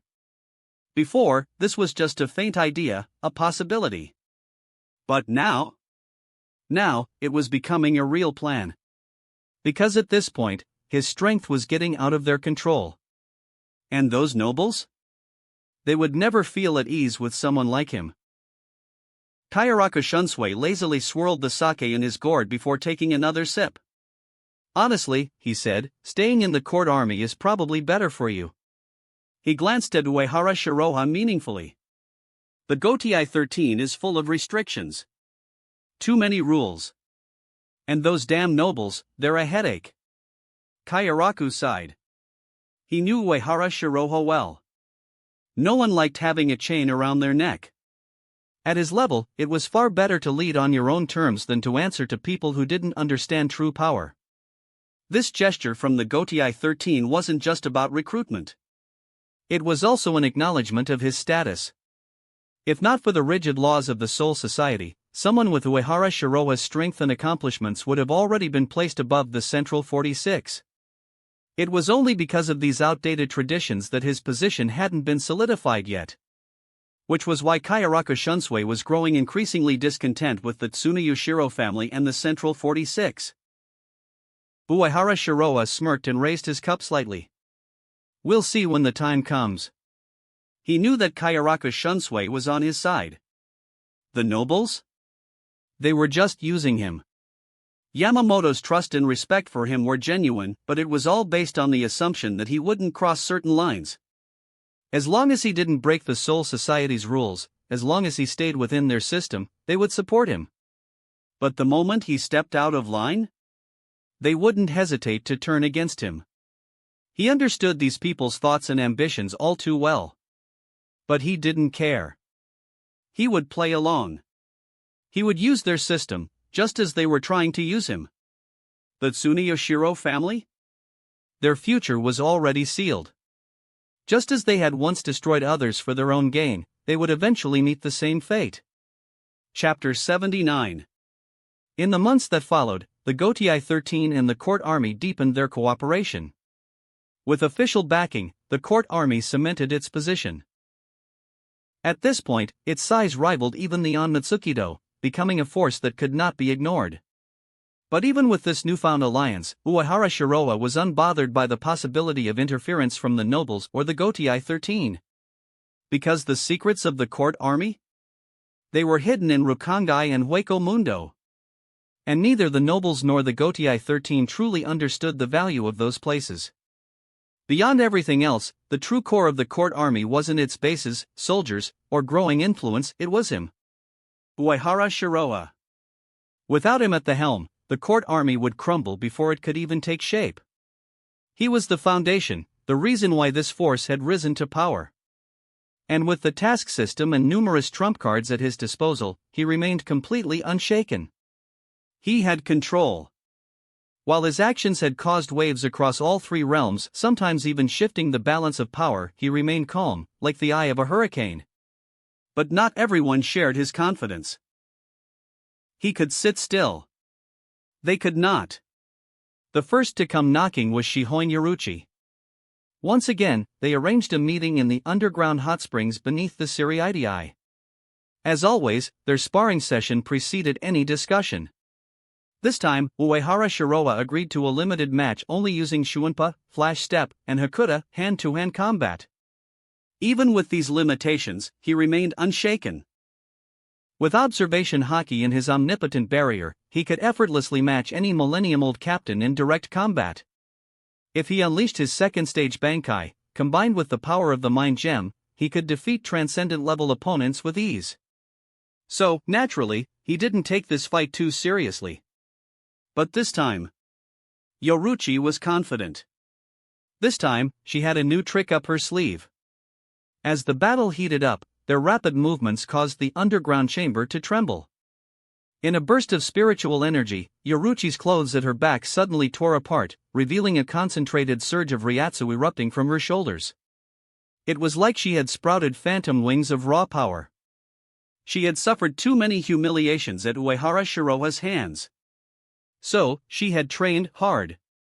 She had spent every moment since their last fight developing her ultimate technique. And now, she was ready. With a triumphant grin, she smirked at him. "Heh, you didn't see this coming, did you?" she declared proudly. "This is my ultimate technique, Shunko." Her voice carried undeniable confidence. "Now, my Hakuta and speed contain the power of Kido as well. You better be careful. This technique is so powerful that even I can't use it freely." As soon as she finished speaking, her figure vanished. Then, like a raging storm, she charged at him with explosive speed. Uehara Shiroa's eyes flickered as he observed her movements. Speed, strength, and power all improved significantly, he noted, nodding in approval. As a fusion of Hakuta and Kido, Shunko was indeed a powerful technique. It surpassed ordinary Bankai. With Shunko activated, Yoruchi's Shunpa and Hakuta had reached the Millennium Captain level. This was no small improvement. Seeing his reaction, Yoruchi grinned even wider. "Of course," she declared proudly. "You agreed to limit yourself to Hakuta and Shunpa, no weird abilities." With her strength skyrocketing, she finally saw a glimmer of victory. She was a Shunpa master. A Hakuta master. And now, with her own unique technique, she refused to believe she would lose again. She attacked. Her legs twisted through the air like two spiritual vipers, coiling toward Uehara Shiroa's neck. The moment her attack connected, his figure disappeared. But Yoruchi did not panic. She had expected this. Without hesitation, her Ryatsu exploded, and she instantly redirected herself with Shunpa, twisting in midair. Her fist shot forward, aiming at his foothold. "I've got you," she smirked. Boom! Her punch landed with shocking force, causing a crater to form beneath her blow. But in that split second, her expression changed. Her instincts screamed. Without hesitation, she executed a Shunpa retreat just in time to see a colossal hand descending from above. A hand that seemed to blot out the sky. Somehow, at some point, Uehara Shiroa had gotten in front of her. And his right hand was already outstretched. In a blink, his palm pressed firmly against her forehead. Then, with a casual motion, he swung her downward like a ragdoll. Boom!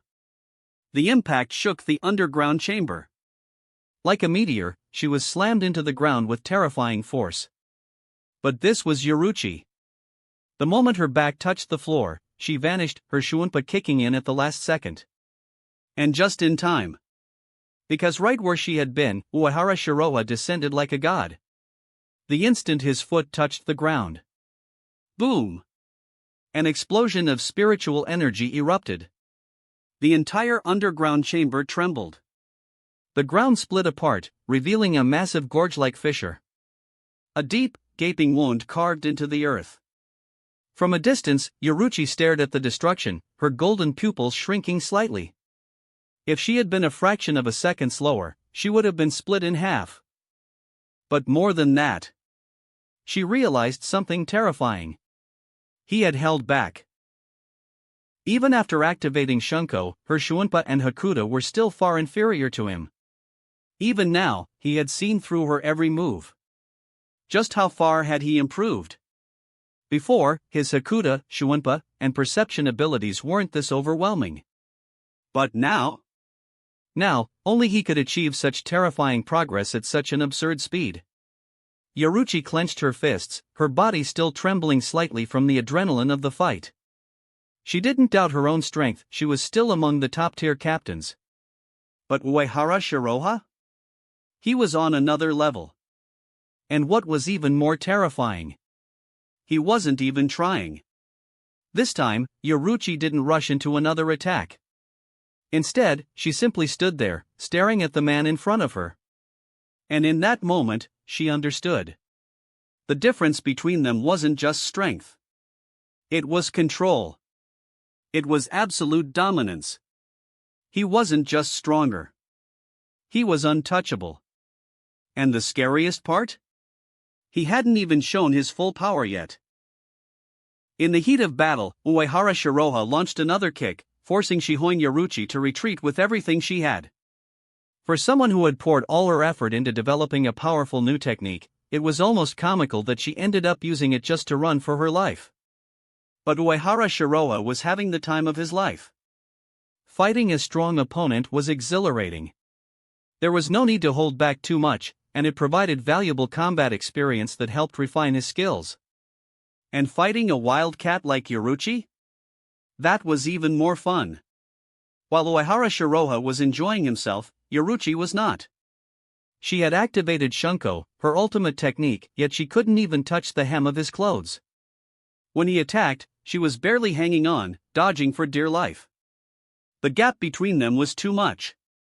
It was painfully clear that this bastard was doing it on purpose. Finally, she gave up. Enough. I'm done. Yoruchi shouted, panting. I'm tired. Let's just soak in the hot spring. Her Shunko duration was up, and she refused to be toyed with any longer. She had gone through all that trouble to develop a new technique, yet she was still getting bullied by him. What was even the point? Uehara Shiroha smirked but didn't object. He followed her into the hot spring, ready to enjoy the real entertainment.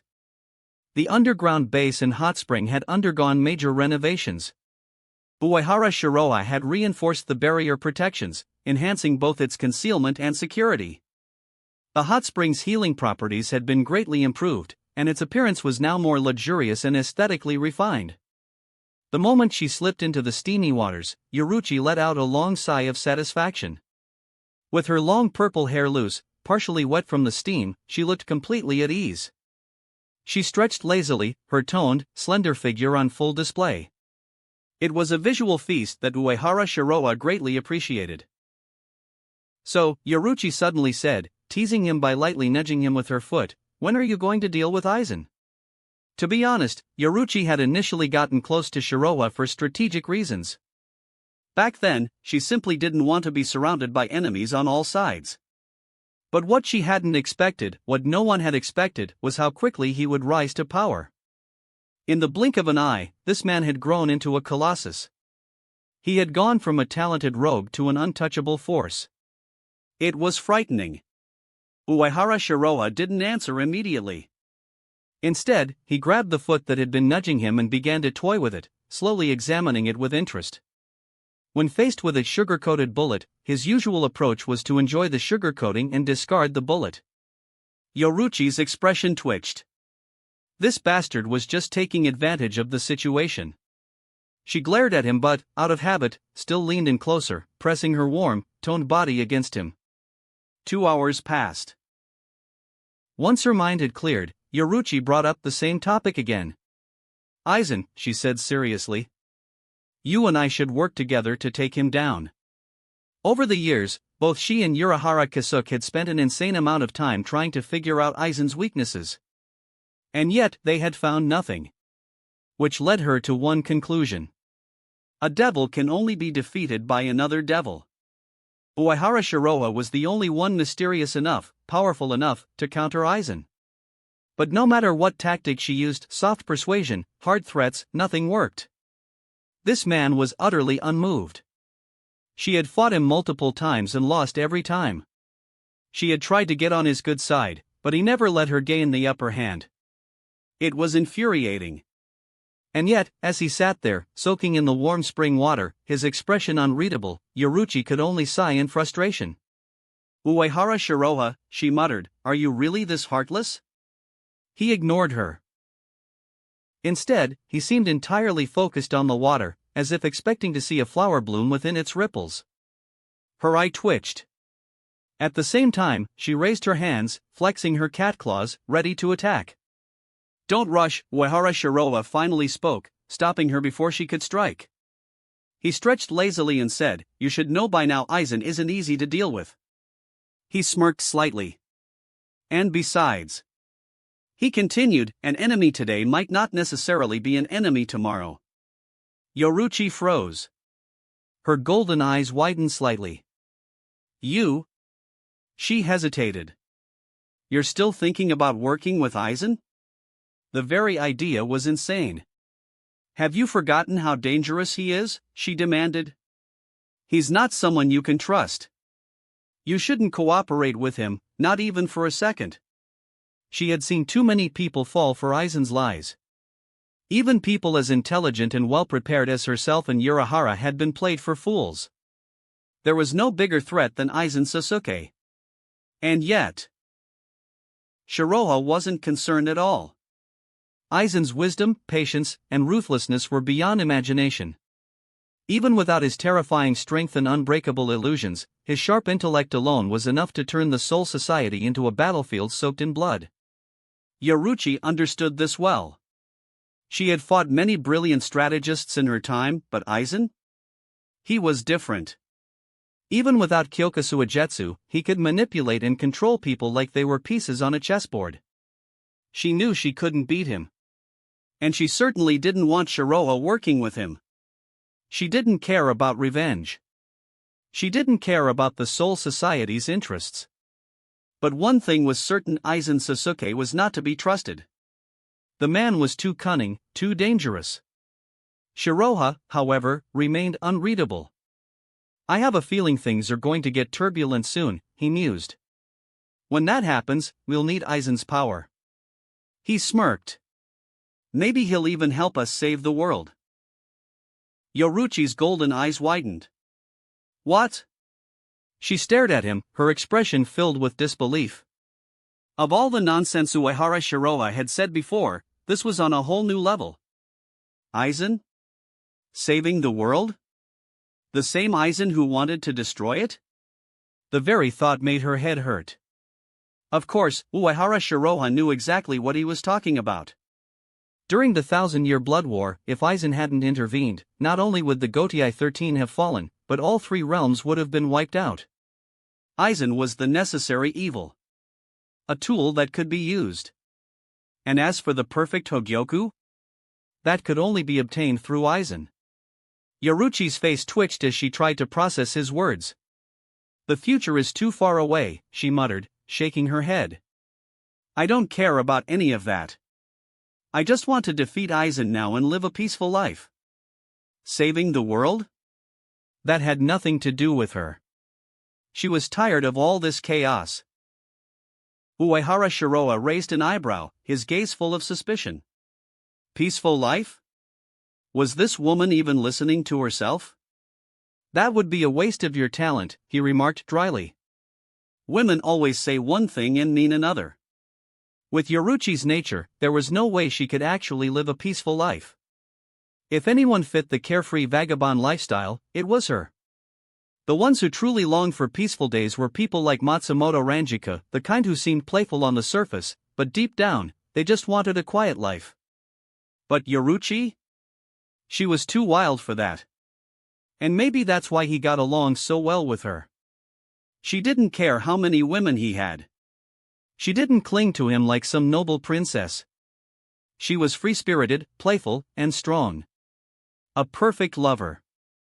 Yoruchi, slightly tipsy from the sake, noticed his teasing smirk and rolled her eyes.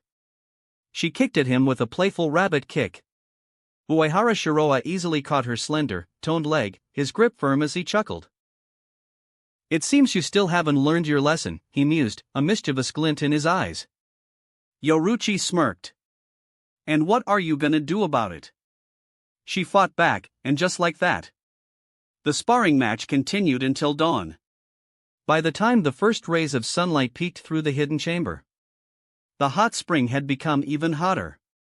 Meanwhile, in Hueco Mundo, while Uehara Shiroha was enjoying his life, Aizen and Jin appeared out of thin air inside a secret underground laboratory in Hueco Mundo.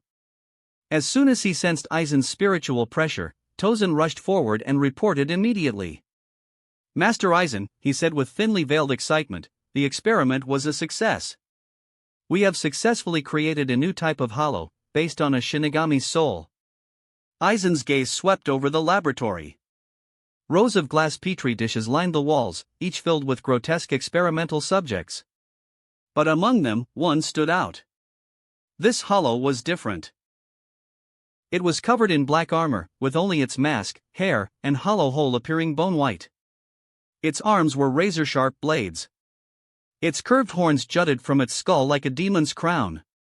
Its white hair draped over its shoulders, and its golden pupils gleamed with intelligence, a stark contrast to the chaotic, mindless aura of the others. Most striking of all, its hollow hole was sealed shut by a strange, white, spherical substance. Aizen's eyes glimmered with interest. "This is excellent news," he said, a small smile tugging at his lips. He turned toward the special hollow and issued his command. "From now on, it shall be called White." Tozen's heart raced. Aizen continued, his voice calm yet absolute. "Send it to Naruki City as planned. Let it absorb the station Shinigami to grow stronger. When the time is right, I will test its true potential." This special hollow was more than just another experiment. It was a key to unlocking the secrets of hollowification. But the more Aizen studied his own Hogyoku, the more he began to suspect something crucial. The incomplete Hogyoku had its limits. To truly evolve, he would need a complete one. Tozen bowed his head in absolute loyalty. "Understood, Aizen-sama."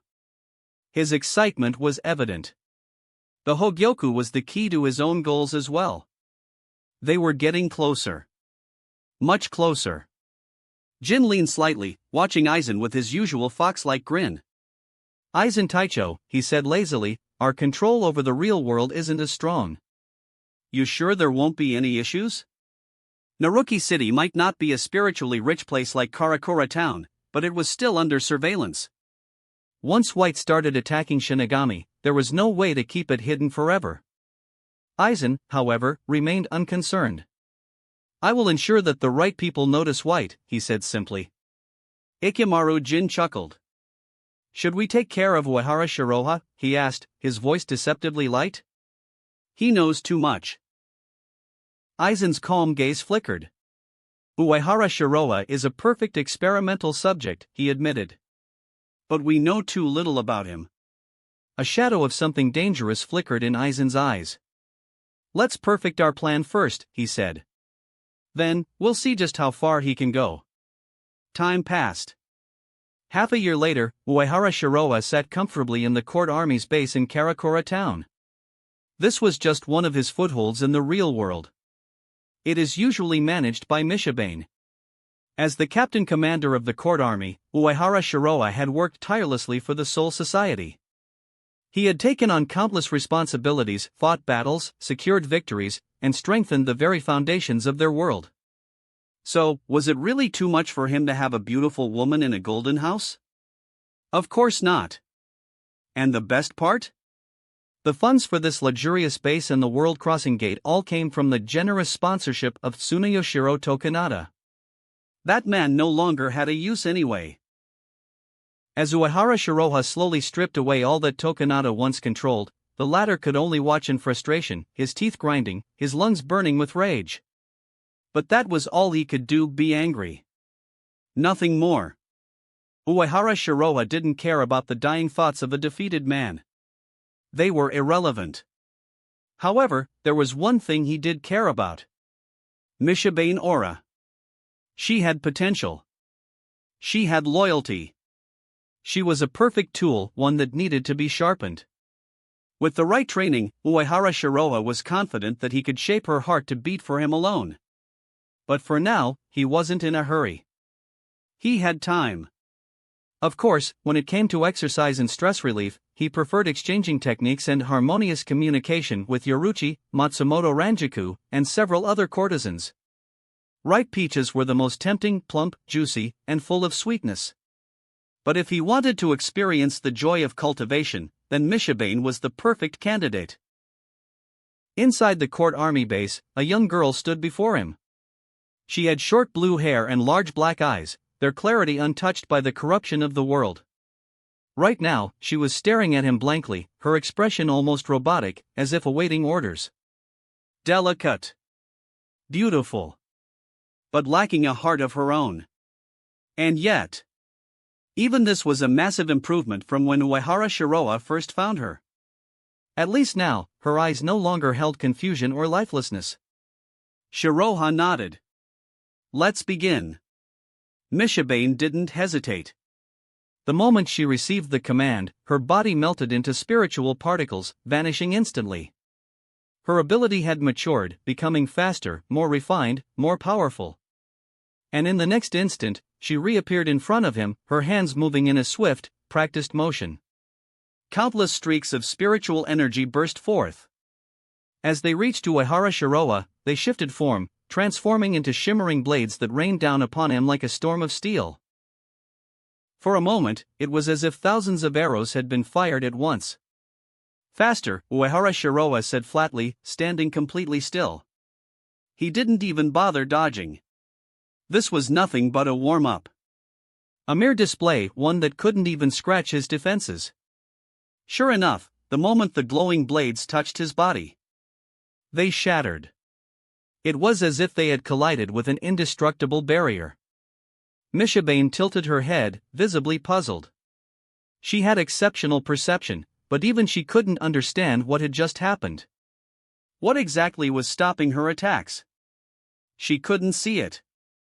She couldn't feel it. It was completely outside her understanding. Then, her instincts kicked in. Without thinking, she activated her full bring ability, her body morphing into spirit particles, shifting away just in time. Because the very moment she disappeared, Shiroha's fist tore through the space she had just occupied. It was an ordinary punch, but it carried unimaginable force. Had it landed, it would have shattered boulders, leveled buildings, and crushed anything in its path. Pure, raw destruction. The highly compressed ryatsu around his fist would have been enough to break through even a captain's strongest defenses. This was both overwhelming power and a return to the fundamentals. And yet, he had only used 10% of his strength. This was the transformation of a millennium-old captain. His punches and kicks, ordinary as they seemed, now carried the weight of an unstoppable force. But Uehara Shiroha already knew. His punch wouldn't land. He had already predicted Mishabane's next move. If he chased with Shuinpa, he could exploit her opening and deliver a decisive blow. But this was just a sparring match. Not hellish special training. Mishabane wasn't Luffy. Unlike a battle-hardened monster, she couldn't just take an endless beating and grow stronger. She needed time to develop. So, instead of following up, he paused. He waited until she reformed her body, giving her a breath of recovery time before continuing the match. Mishabane took full advantage of it. She activated her unique ability again, dodging while simultaneously launching a counterattack, following his earlier instructions. As the spar ended, Uehara Shiroha nodded in approval. As expected, he thought. She was worthy of being a carrier of the Soul King's fragments. Her potential was truly incredible. Over time, under his guidance, Mishabane had reached the combat level of an average Gotei 13 captain. Her rapid improvement came from two main factors. Uehara Shiroha's exceptional training methods. The Soul King's power. With the Soul King's blessing, Mishabane's ability to manipulate spirit particles had reached a completely new level, one that transcended racial limitations. A normal Foolbringer relied on their unique abilities to fight. But Mishabane? She had already surpassed many Shinigami captains just with her basic techniques alone. Even under the intense pressure of Uehara Shiroha's spiritual energy, and the barrage of soul particle attacks, she could still adapt and fight freely. That alone was extraordinary. But with time, with proper training, she would become something even greater. And that, Uehara Shiroha mused, was the true power of the Soul King's fragments. Chapter 80, Death Attacks on the Naruki City. The fact that Mishabane had improved so much was proof of her discipline. She had followed his instructions perfectly, training diligently without slacking off. Seeing her steady growth, Uehara Shiroha smiled and pulled out a food box he had prepared in advance. "You performed well. It seems you haven't been slacking off," he said, setting the food before her. "This is your reward." Mishabane's expression remained indifferent, but the slight upturn of her lips betrayed her excitement. Even as she responded with her usual formality, "I am merely carrying out your orders, my lord," her eyes gleamed with anticipation as she watched him open the exquisite food box. Her usually calm, autumn water-like pupils suddenly brightened at the sight of the steaming dishes. These were no ordinary meals. Though it was nothing special to Uehara Shiroha, every dish had been carefully prepared by the top maids at his home. The ingredients? A rare delicacy, some sourced exclusively from Hueco Mundo. And since all Hueco Mundo's resources were under the court army's monopoly, these dishes were practically priceless. Even high-ranking nobles couldn't buy them no matter how much money they had. This was power. And he controlled it. Mishabane poured wine for Uehara Shiroha with practiced ease, then picked up her chopsticks and began eating. Uehara Shiroha enjoyed his food leisurely, savoring both the meal and the scenery before him. Each woman had her own eating habits. Ayase Nanao was the epitome of etiquette, every movement elegant and refined. Kochiki Rukia and Hinamori Momo ate quietly, without fuss or formality. Matsumoto Ranjiko cared only about her alcohol. Once she started drinking, she would shamelessly tease him. Yaruchi Shihoin, the real noble among them, had the most exaggerated appetite. It was as if she was trying to eat both the rice and the bowl itself. Maybe it was because she always burned too many calories with him. But Mishabane? She was different. Aside from occasionally placing food onto his plate, she did nothing but bury her head and eat. Her porcelain white cheeks puffed up, making her look like a hungry little guinea pig. For a girl who usually appeared so cold and emotionless, this scene was surprisingly adorable. But even though she lacked the grace of an aristocratic lady, her stunning features and figure hinted at the future leader she would become. Still, at this moment, she was nothing more than a girl enjoying her meal. And Uehara Shiroha? He was satisfied. She was far too easy to please. A simple meal was enough to win her absolute loyalty. The cost-effectiveness was unbelievably high. Of course, she was also too easy to deceive, which was why he wouldn't let her go just yet. She still needed more training. As Shiroha contemplated his plans, a system prompt suddenly appeared in his mind. "Congratulations! You have completed the daily task, caring for subordinates. Reward, +1 spiritual pressure, +1 Zanjutsu." Instantly, he felt his spiritual pressure surge. He was now just a step away from reaching the realm of first-class spiritual power.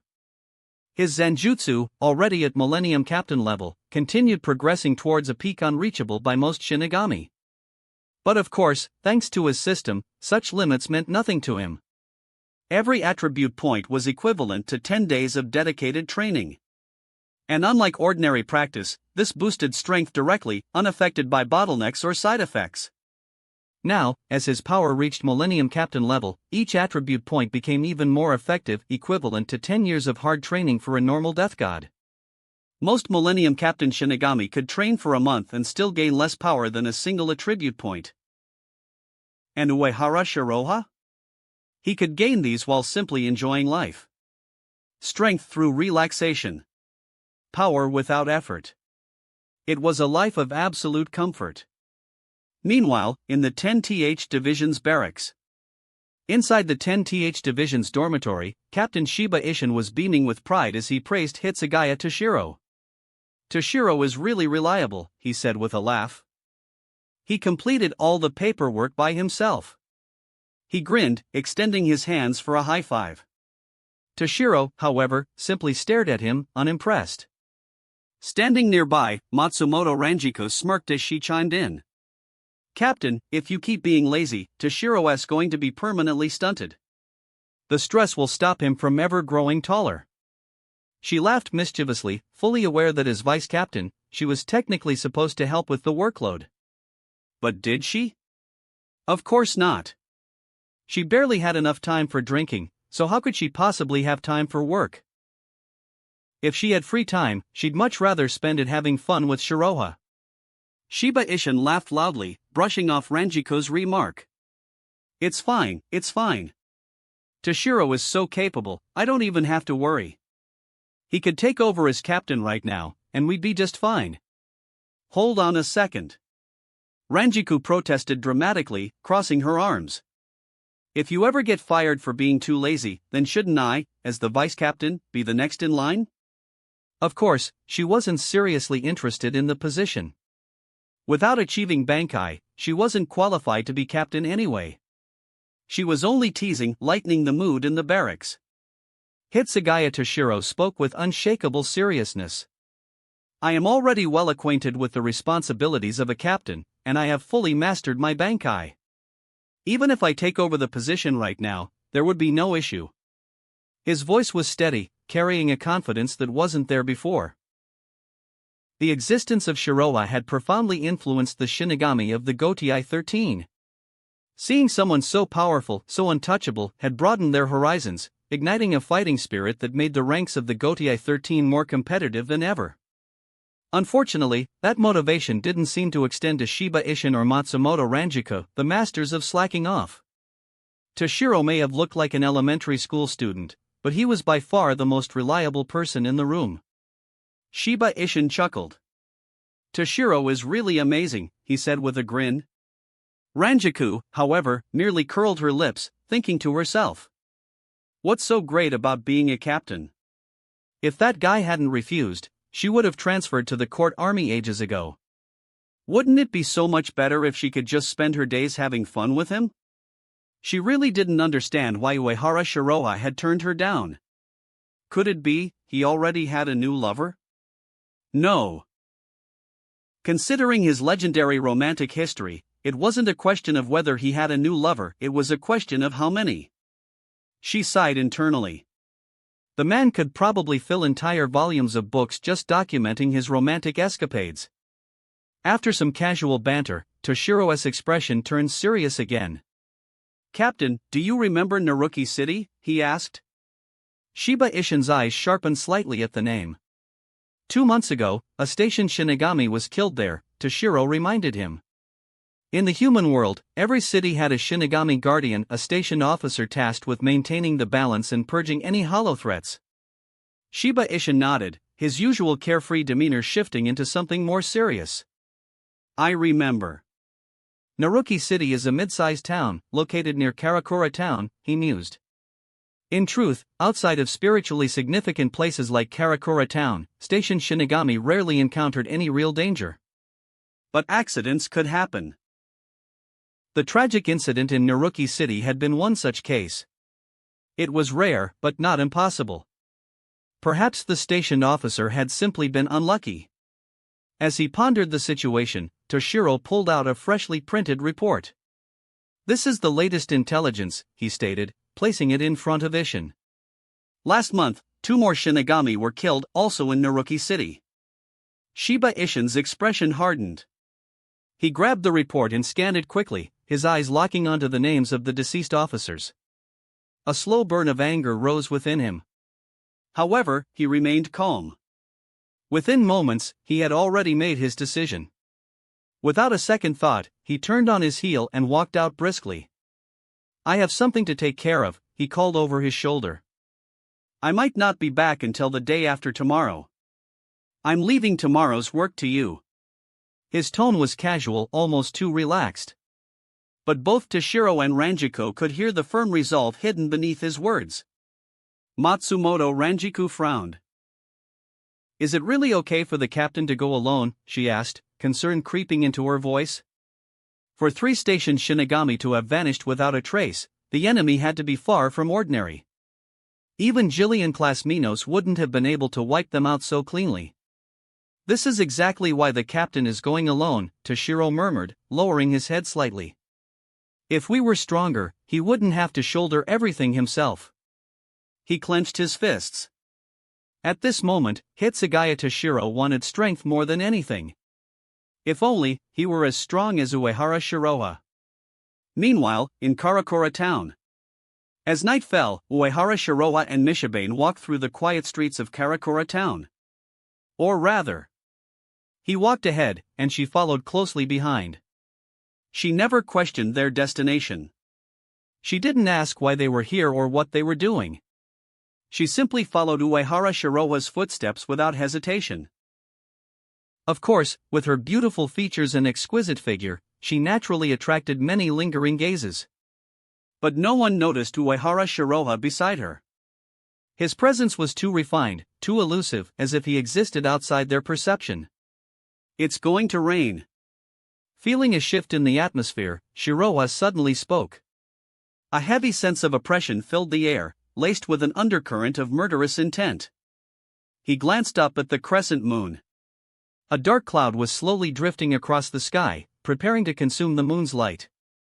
Something big was about to happen. And he had come to the right place. Mishibane, however, remained unconcerned. Yes, my lord, she replied softly. She didn't care about the weather. She didn't care about the people around them. She didn't even care about the world itself. All that mattered was food and Uehara Shiroha. If he said it was going to rain, then it was going to rain. If he told her to do something, she would do it. That was all. After a short walk, Uehara Shiroha led her to a secluded park. They sat on a wooden bench, listening to the quiet rustle of leaves in the wind. When the rain finally fell, Uehara Shiroha activated a barrier, shielding them from the downpour. His right hand naturally rested on Mishibane's lap, feeling the smooth curve of her thigh. He absently traced his fingers over her skin, enjoying the warmth beneath his touch. Even though she had long since grown used to this, Mishibane still shifted slightly, as if feeling something unfamiliar. Her face remained expressionless, like a delicate porcelain doll. But her eyes became hazy. Her body, usually stiff and composed, began to soften like kneaded dough. As he sat there, watching the city in the distance, Uehara Shiroha had a random thought. Next time, I should buy a few sets of black stockings. It would be a shame not to make use of those legs. The girl in his arms was already his, completely, unconditionally. She would never resist. She would never refuse. But he wasn't in a hurry. The pleasure of nurturing something to perfection was far more satisfying. At this moment, Uehara Shiroha's spiritual sense stirred, and his observation haki spread outward, capturing the scene in the distance. My lord? Mishibane, nestled in Uehara Shiroha's arms, also sensed strange fluctuations in spiritual pressure. As she picked up on the violent, oppressive, and abnormal force, her body tensed involuntarily. There was no doubt it was the spiritual pressure of a hollow, and not just any hollow, but one that exuded a terrifying aura. A shudder ran through Mishibane as her expression grew uneasy. Since childhood, her father had warned her about the horrors lurking beyond the safety of their home, cautioning that venturing outside meant certain death at the hands of these monsters. Thus, she had developed an instinctual fear of hollows, especially the more powerful ones. Sensing her distress, Uehara Shiroha spoke calmly, his tone unwavering. It's okay. I'll take care of everything. As he tightened his arms protectively around her, his steady voice carried an inexplicable sense of security. The moment Mishibane heard him, her breathing steadied. The deep-seated fear that had gripped her heart loosened, gradually giving way to a soothing warmth. It was as if, so long as this man was by her side, she had nothing to fear, nothing to worry about. she only needed to follow his lead. Feeling the tension leave her body, Uehara Shiroa gently patted her soft, delicate form before shifting his attention to the battlefield in Naruki City through his observation haki. High above Naruki City, torrents of rain poured down from the darkened sky. There, amidst the storm, the captain of the 10th Division, Shiba Ishin, brandished his Shurikai Zanpakuto, locked in a fierce battle with an immensely powerful hollow. Below them, two Shinigami lay lifeless, their bodies cleanly sliced apart. Blood pooled around their corpses, and even the relentless downpour failed to wash away the crimson stains. At this moment, Shiba Ishin had already activated the Shurikai of Injutsu. His Zanpakuto blazed with scorching flames, turning each slash into a fiery arc of destruction. Every strike left behind waves of searing heat, and at his command, the flames surged outward, intent on reducing his enemy to ashes. Yet, despite his strength, Ishin struggled to gain the upper hand. The Vasto Lord-level hollow before him was unlike any ordinary hollow. Not only did it possess an overwhelming spiritual pressure, but it also displayed fighting skills akin to those of a Shinigami. From a distance, Shiroa observed the terrifying hollow. Its wild, unrestrained spiritual pressure, coupled with its blood-red eyes, made it a truly dreadful sight. But what stood out most was the hollow hole in its chest. Or rather, the strange mass of red flesh and blood that sealed it. Even Arankar didn't have such an abnormal structure. The spiritual pressure emanating from this creature was more chaotic and unpredictable than any Arankar he had encountered. When Shiroa took in the bull-headed hollow's black body, white mane, and stark white mask, he exhaled softly. White. He recognized this hollow instantly. A powerful being whose mere presence signaled the beginning of the grand events in Bleach. The gears of fate had begun to turn. This battle, this exact moment, was where it all started. For it was through this fight that Ichigo Kurosaki, the destined protagonist of Bleach, was born. And the creature before him, White, would prove to be a pivotal existence throughout the entire story. Piecing together the knowledge from his memory, Shiroa understood that White, the Proto-Wizard Hollow, was no ordinary Vastolord. It possessed exceptional potential more than any naturally occurring hollow. This monster was a product of a laboratory, engineered to be formidable from the very start. Unlike typical hollows, White had the unique ability to assimilate the souls of other spiritual beings, growing stronger by devouring Shinigami. Even in death, it would not simply vanish, an unknown substance within its hollow hole would allow it to transfer itself elsewhere, ensuring its continued existence. A hollow like this, a being that straddled the boundary between Shinigami and hollow, was a born anomaly. A transcendent existence. In some ways, it was akin to the future Soul King candidates. But compared to the natural pseudo-Soul King level beings such as Ichigo Kurosaki and Hikone Abujinu, it was still far too inferior. Shifting his gaze toward Ishin's ongoing battle, Shiroa had an epiphany. The structure of White was strikingly similar to that of a Zanpakuto Asachi, both were formed from compressed Shinigami souls.